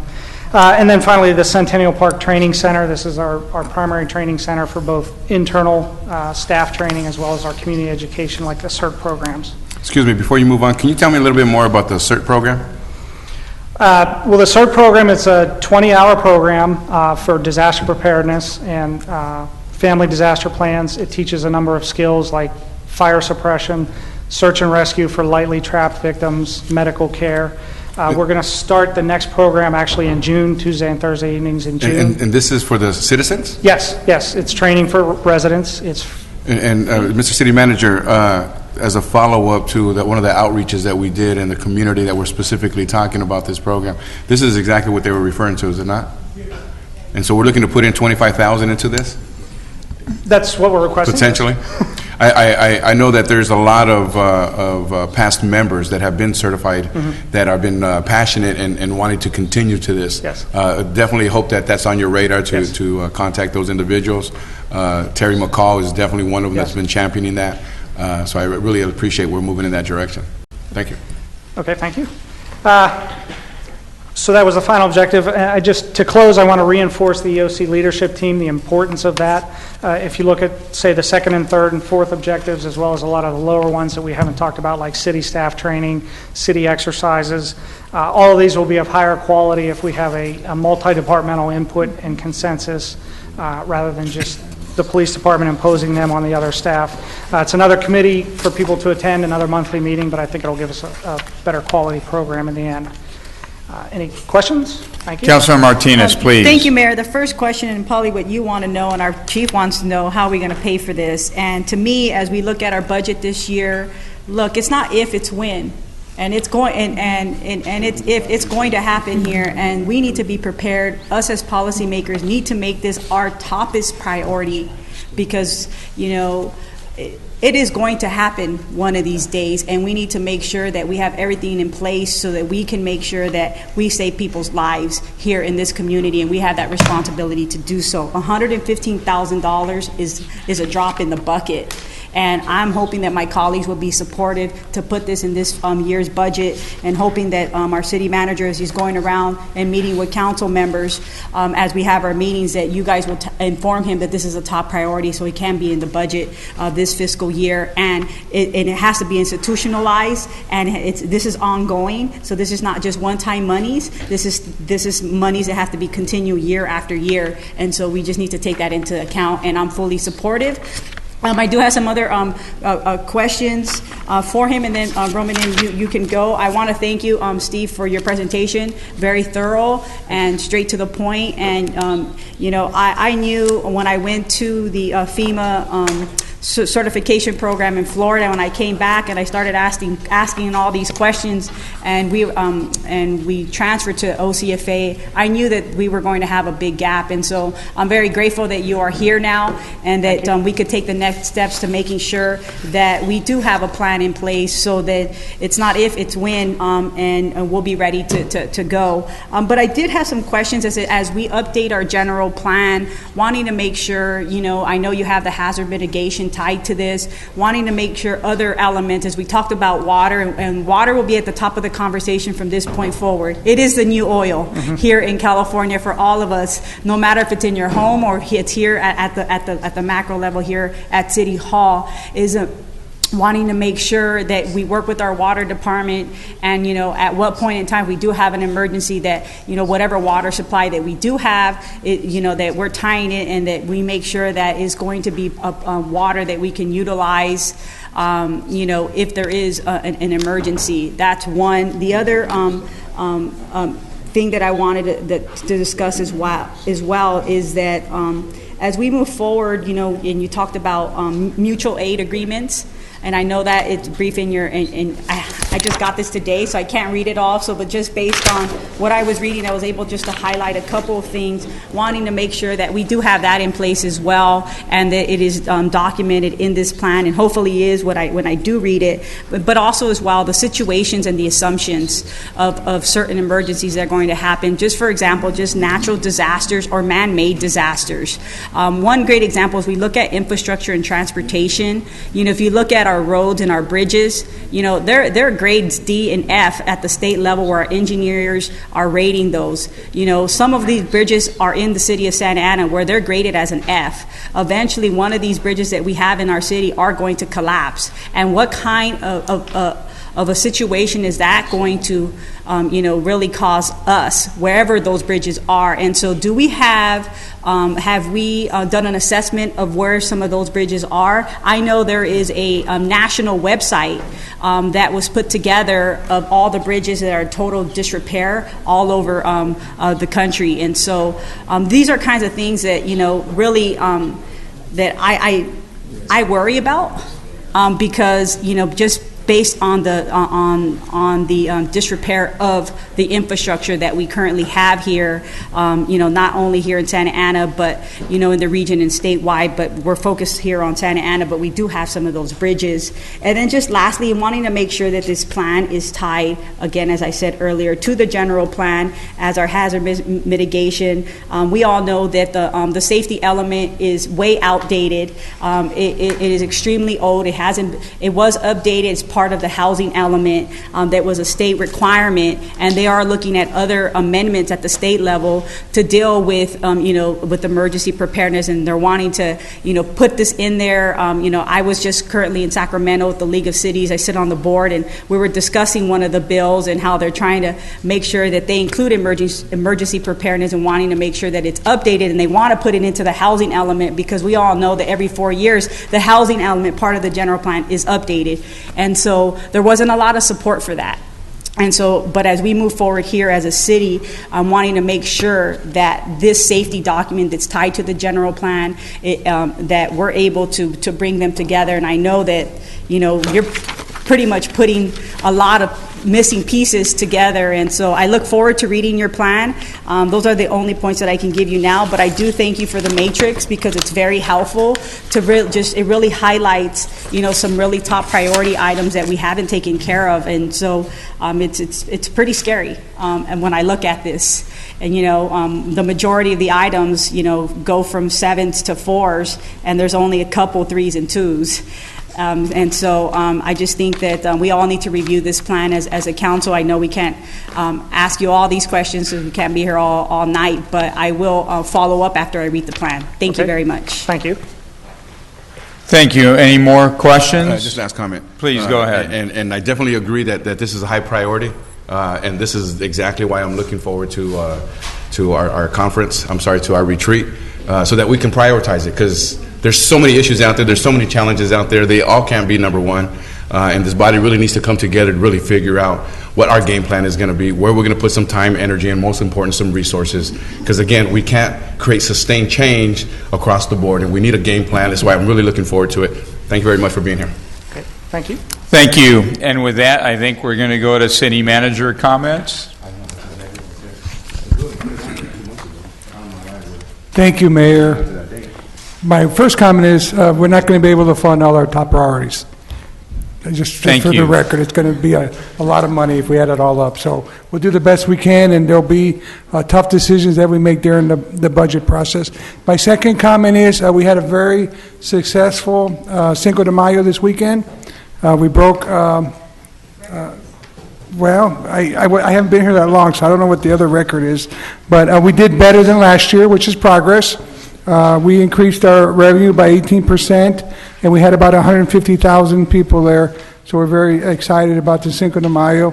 And again, it was covered earlier, but we do encourage all the employees and the public to participate in Bike or Walk to Work Week. Thank you. Thank you for that, Ms. City Manager. Council comment.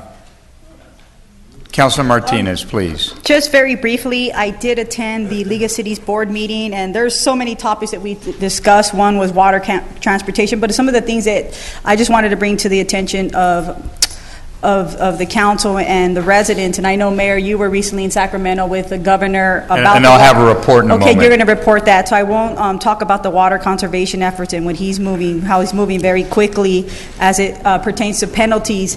But I did want to talk really quickly about, and maybe our staff could pay closer attention about the possible ballot measure regarding stormwater, so they can be in unisex with Proposition 218. And so, there's a lot more traction. The California League of Cities has presented that to the board. We took a position of being supportive.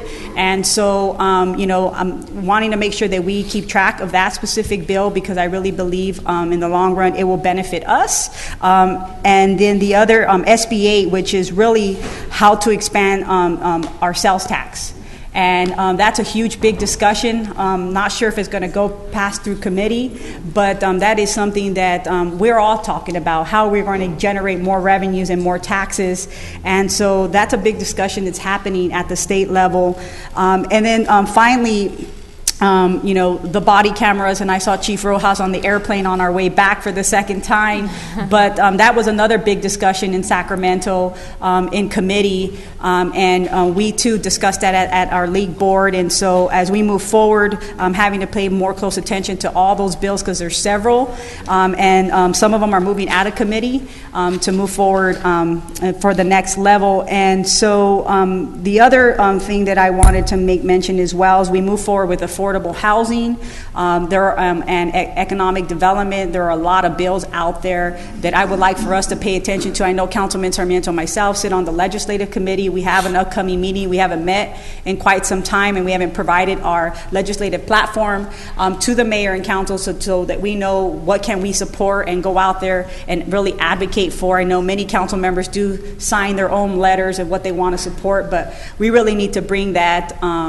legislative platform before us so that we know, what we can task our lobbyists out there to go and support, because transportation, affordable housing, economic development are really big topics for us here at the city council level. And another interesting topic that was discussed and the board did not support was turf. As we move forward with water conservation, there is a bill that has been put on about synthetic turf and the health effects and some of the heating of the synthetic turf, because it's made with with tires, and it really heats up. And when kids are out there long periods of time or playing, they're wanting to put a moratorium on not letting municipalities do synthetic turf. The board took a no position, but that's still out there, and I think that's something that we need to monitor as we're trying to conserve water and provide other ways of wanting to move forward with doing so and conserving water. That's one way that we're able to do that, and that is with synthetic turf. It's in our schools,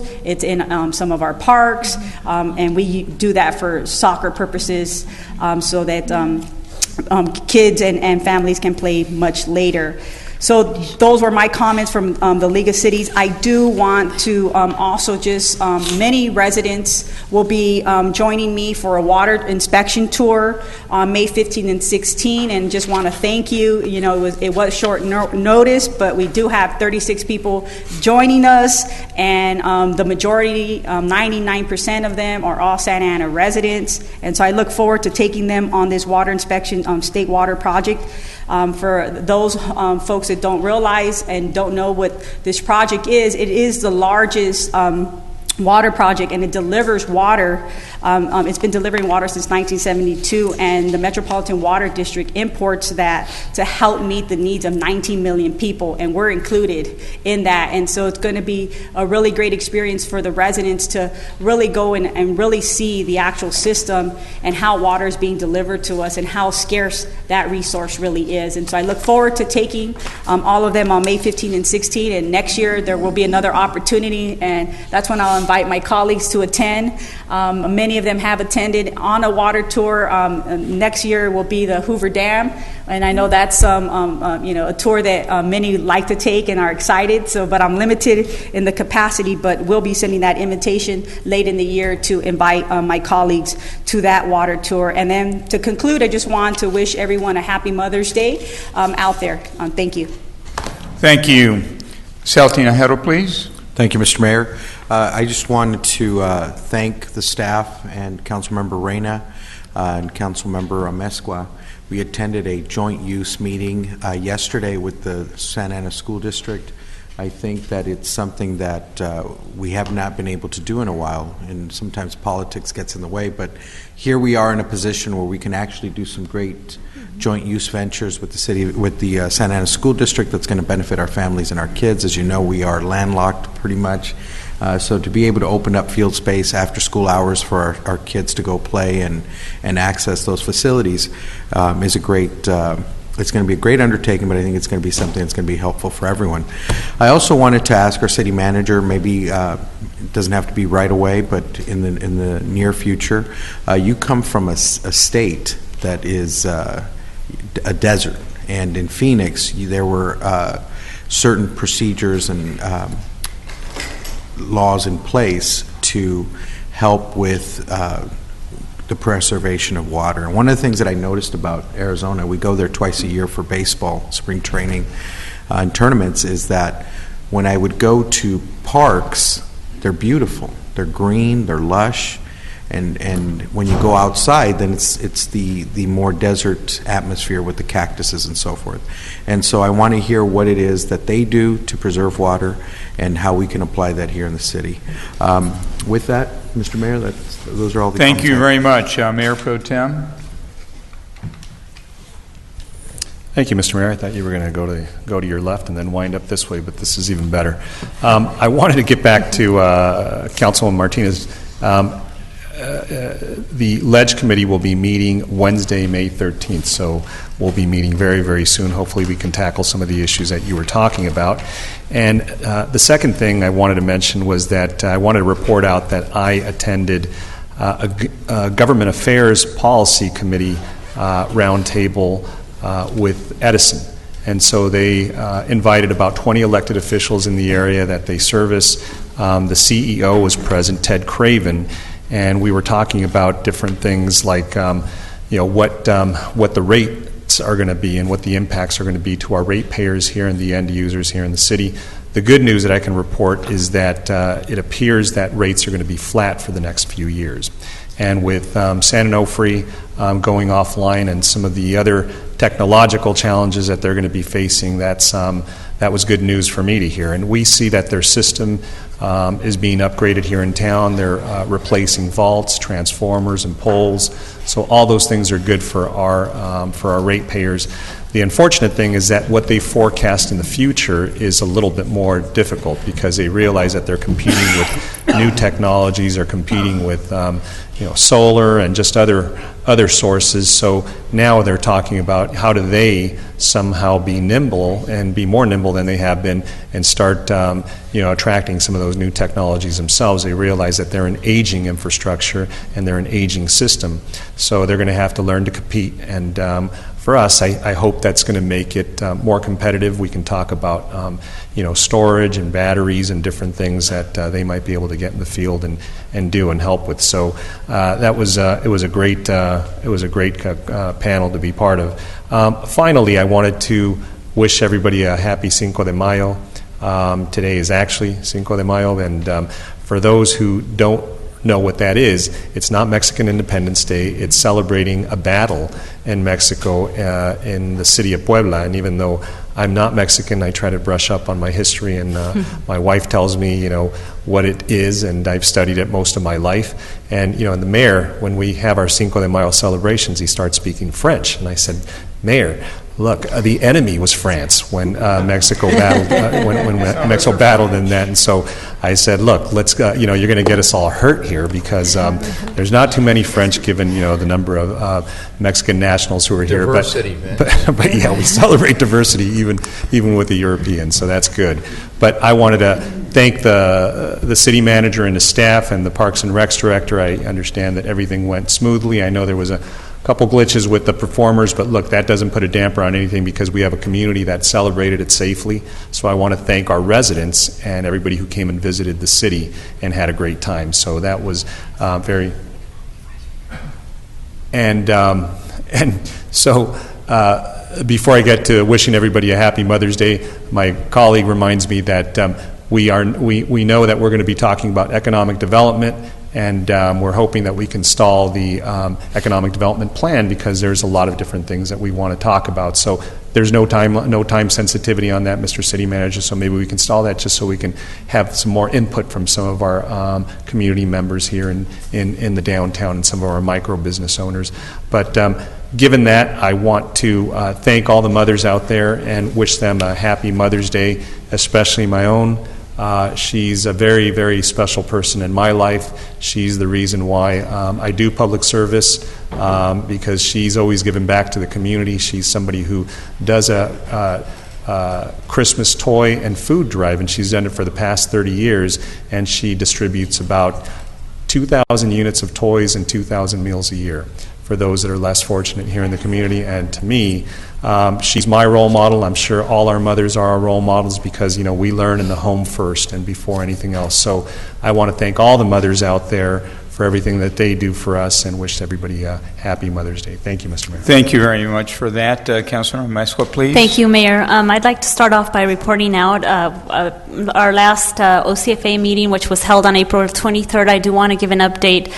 The only two cities that supported Bill AB 1217 were Santa Ana and Irvine. So I did want to provide that update for my fellow council members here.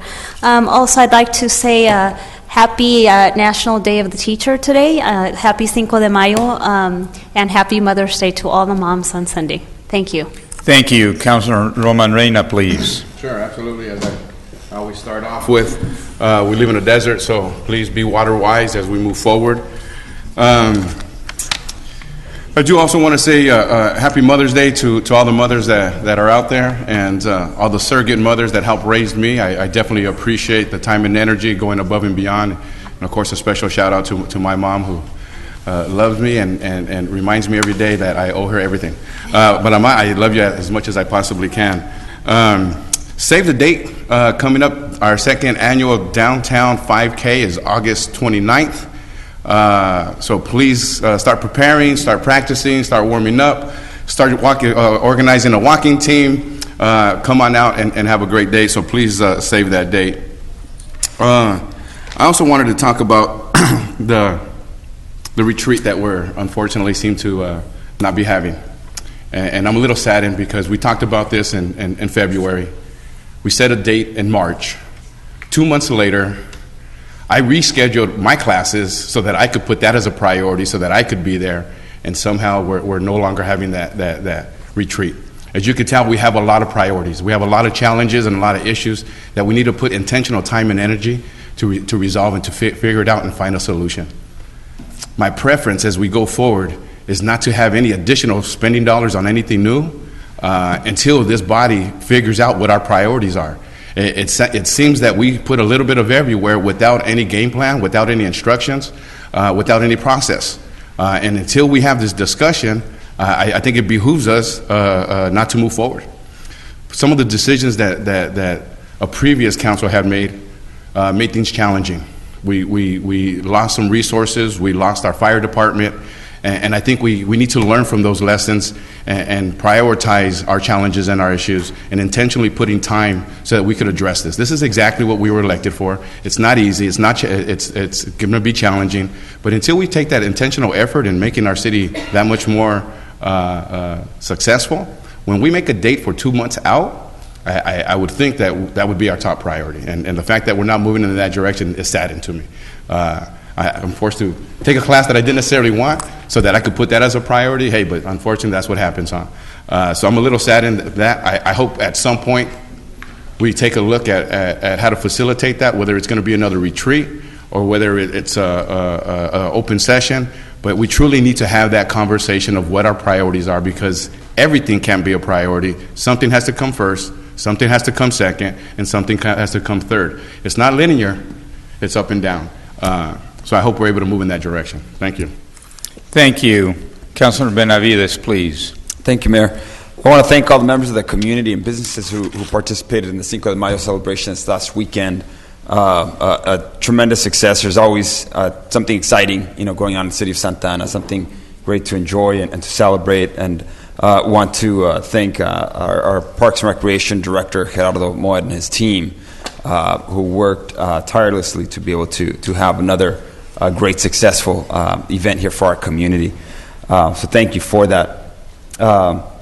This coming weekend is Mother's Day, and I also want to recognize and acknowledge my mom, who invested so much in me and my 6 siblings. Raising 7 kids is not easy. I have 2, and sometimes feel like pulling out my hair. So I just thank her and so many moms throughout our city. Just want to wish them a happy Mother's Day here this coming weekend. And although she's not a mother, but one of our executive assistants is retiring, who's been a support to me and other council members. And I just wanted to publicly acknowledge and thank Marty Owsley for her dedication to our city staff and to me and others here on the council. She's retiring next week after many years of serving and supporting our city and our council members. I also want to echo some of the comments that were made with regard to the city council retreat that we had planned and talked about and anticipated for this weekend. Fortunately, schedules were not quite able to work out last minute here to be able to make things happen for Saturday. However, there are a lot of great things going on in the city. We've mentioned that we are in a place of no longer necessarily a place of lack, but we actually are in a position, excuse me, where we have funds to allocate and to prioritize and to designate. But at times when ultimately when we're making some of these decisions, something's got to take priority, other things have to. Sorry, a little bit under the weather here, but ultimately, I would hope that in the next couple of months we'll be able to put that gathering or that advance, if you will, city council advance back on the calendar. There are a couple of items that were scheduled to be discussed. One of those being the proposed wellness district, just how we respond as a city. Again, the priorities in response to the council. So one of the things I want to ask our city management is to help us be able to process that on an expeditious manner, so we can pick up off of what we discussed last meeting. A lot of what was discussed last meeting, I think we identified certain priorities, certain areas that we do as a council feel that we can support, and there seemed to be some consensus, but most of us here in the dais mentioned that we would like to pick this up back on that May 9th event, May 9th gathering, discussion, and retreat. So given that won't be taking place, we'll need to find out another way to be able to move that forward. Economic development was one of the other key items that we would be discussing. Something that's, again, an opportunity where we are now as a city to be able to take advantage of the momentum that we have in the city. Within that is telling our story and promoting our city and branding more specifically. We've been discussing for years a branding strategy, have prioritized it, and we need to be able to circle back around and make that, if we are going to truly, again, make that a priority, decide how we're going to potentially fund being able to promote our city and all that's going on here in our city.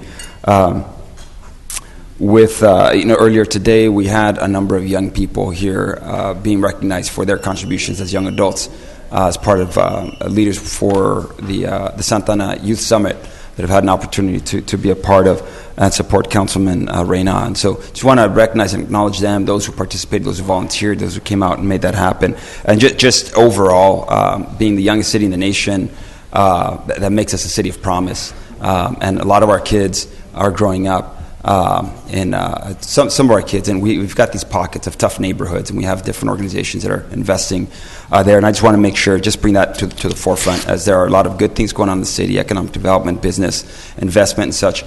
We want to make sure to continue to look at some of those areas, those hotspots, if you will, that we've recognized over the years, to be able to make sure that we're investing and supporting and bringing those neighborhoods up, along with supporting the progress, economic progress that we have in the city. And speaking of economic progress, as we think about spending a few bucks, buying some flowers, buying gifts, some jewelry for mom this coming weekend, just want to encourage you to support the businesses here in Santa Ana that are our backbone, that support those jobs and the economy here locally. With that, have a great evening. Thank you. Thank you very much, Councilor Benavides. I just have a few items for this evening. One is our Mayor Pro Tem is correct when he says that sometimes at those celebrations, je commence à parler en français, je sais pas quoi exactement, mais for a while here we've had a consul whose husband was French. And so I would see him at the events, and that's kind of what got us going a little bit. But look, the celebration is really, in essence, a celebration of a Mexican army in Puebla defeating the French. Nonetheless, the French stayed very much within the Mexican culture.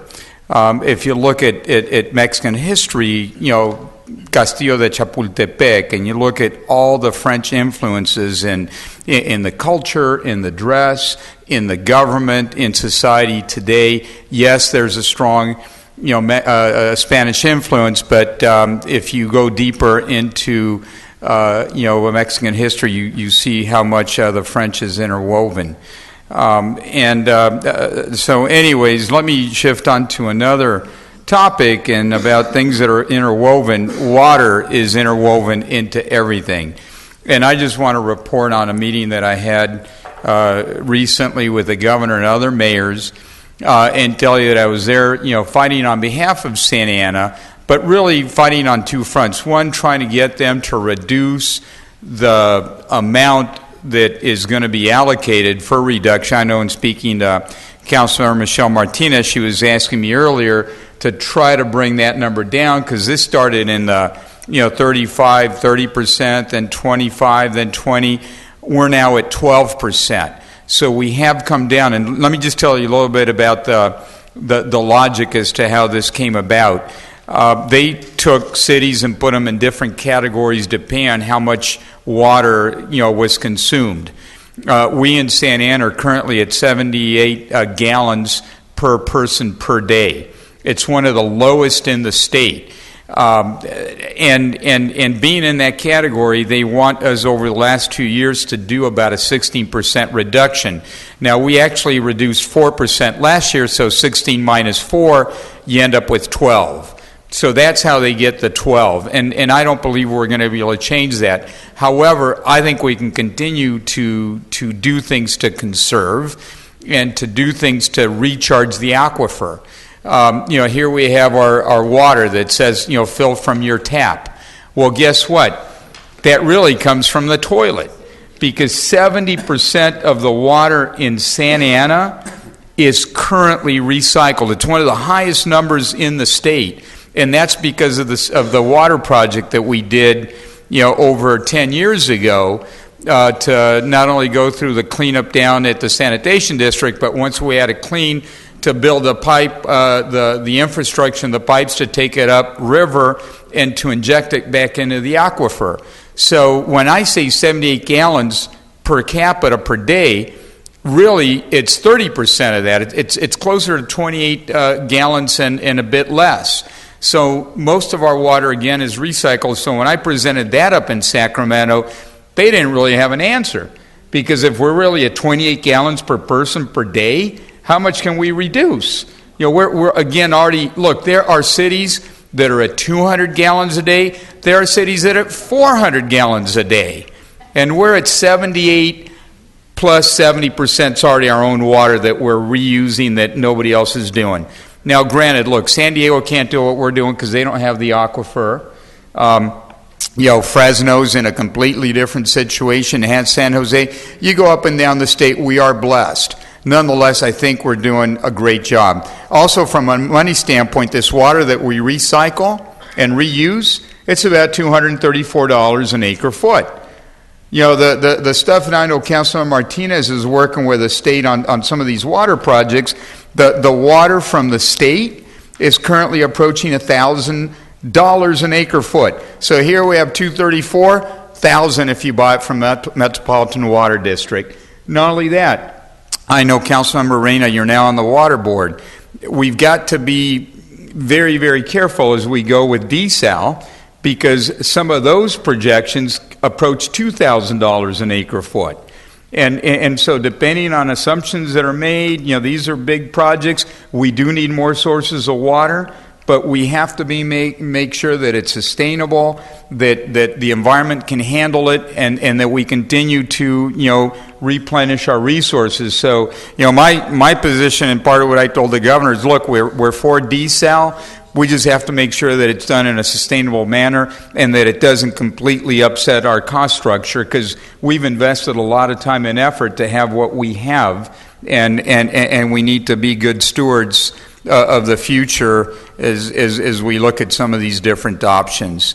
The other thing on water is just simply that, I asked the state and in particular the state water board reps to give us some guidelines, because Councilman Martinez was right when she talked about turf earlier. Turf does save on water, but we need standards, and we need standards for applications. It's different if you're going to put it out in a median versus in a ball field. And we already have problems where they put it out, especially in the desert, where it gets so hot that it melts students, kids' tennis shoes when they're out there playing.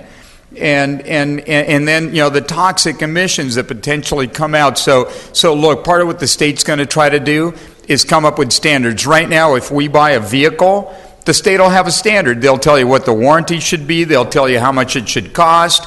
They tell you where you can buy them. They tell you, what the right prices are, because you can, piggyback on a bid. But if you're trying to buy turf, there's nothing. Everybody's out there trying to figure it out on their own, and a lot of people are making mistakes. They're trying to do the right thing, but they're making mistakes. So I think as a city, that's something we need to, give some attention to, because we are going to have to come up with this reduction.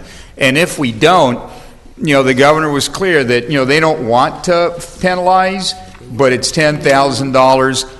And the media got it wrong. They said $10,000 isn't that terrible. It's $10,000 per day. It can be, over $3.5 million a year if you're found not in compliance of attempting to do things. Now, do I think Santa Ana is going to, be subject to this?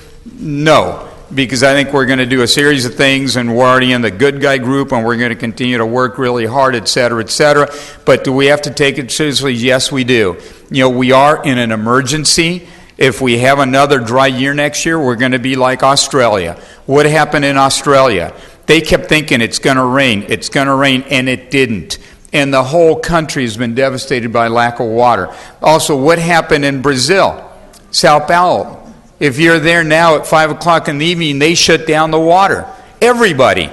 Just the city shuts down the water until the next day you have no water. We never want that to happen in California, but that's what the governor's worried about. That's what we all need to be worried about, that if we don't make some fundamental changes, that's going to happen. Now, just a couple of real quick things, part of what we discussed. About half of the water right now goes out to the ocean, and look, I'm not saying we have to shut down some of the rivers, but that's the reality. Much of the other half goes to agriculture. Much of that agriculture is going alfalfa. Alfalfa is going overseas so that they can feed it to cows so they can eat hamburgers in Japan and elsewhere. So, a lot of questions because we're only 10%. We have 10% of the water in all the cities and all the people in California, we're 10%. And so we're going to squeeze this really hard, another 12% here. At the end of the day, it's not enough. We have to do that, but I think we also have to be thinking about macro water policy and what that is, and that's part of what this meeting with the governor was about. It was about an hour and a half long, and there's going to be more of them, and I want input from my colleagues and input from the community, and understanding technology and everything else, because this water situation. Look, I hope we have an El Nino next year. I know there's a lot of warm water already on the Pacific, and Caltech and others saying it's going to rain. But if it doesn't, we need to figure out how to survive and how to use our resources to the best of our ability. So with that, I just want to say that today, on a separate topic, May 11th is going to be a press conference. Part of what we're going to do is we're going to have the FTA administrator here in Santa Ana because we're going to announce our streetcar, the OC streetcar publicly. Today we were accepted into the New Starts programs in Washington. That means that we're locked in. We're now Charles Lindbergh going over the Atlantic, and at a certain point we're not going to be able to make a U-turn anymore because we've signed on the bottom line and we're off and running. So on May 11th at 1:30, I want to invite all of you to please come to a press conference where we're going to have the administrator. We're going to announce all the progress that we've made. And, the OC streetcar is going to be a reality. As a matter of fact, we're going to have some fake rails there for the press conference. We're going to have, more information. Part of what I'd like to see happen is that we work with OCTA, and I'm speaking as mayor now, to identify where the stations are going to be and maybe have some, kiosks or temporary information or something that can tell people, here's station number 1, here's station number 12, here's station number 20, whatever the case may be. I think this is going to be a game changer for the city for decades, and I also think it's only the beginning. It's going to be the first line, and I guarantee you, we build this line, and we are going to build it. There's going to be more lines to come. So with that, that's May 11th. I spoke about water. I spoke about the French, and now I just have to say, I am keeping it brief, but Happy Mother's Day to everybody. Pardon? I am. And now I'm going to adjourn the meeting in memory of Jean Louise Jerick, and I'm going to ask the clerk to please give our condolences to the family and take all appropriate actions. And also just a final comment, I think Marty is a mother. I think she has a daughter. Yeah, she does. She's just not our mother. Oh, so she's not our mother. All right. Thank you for that clarification.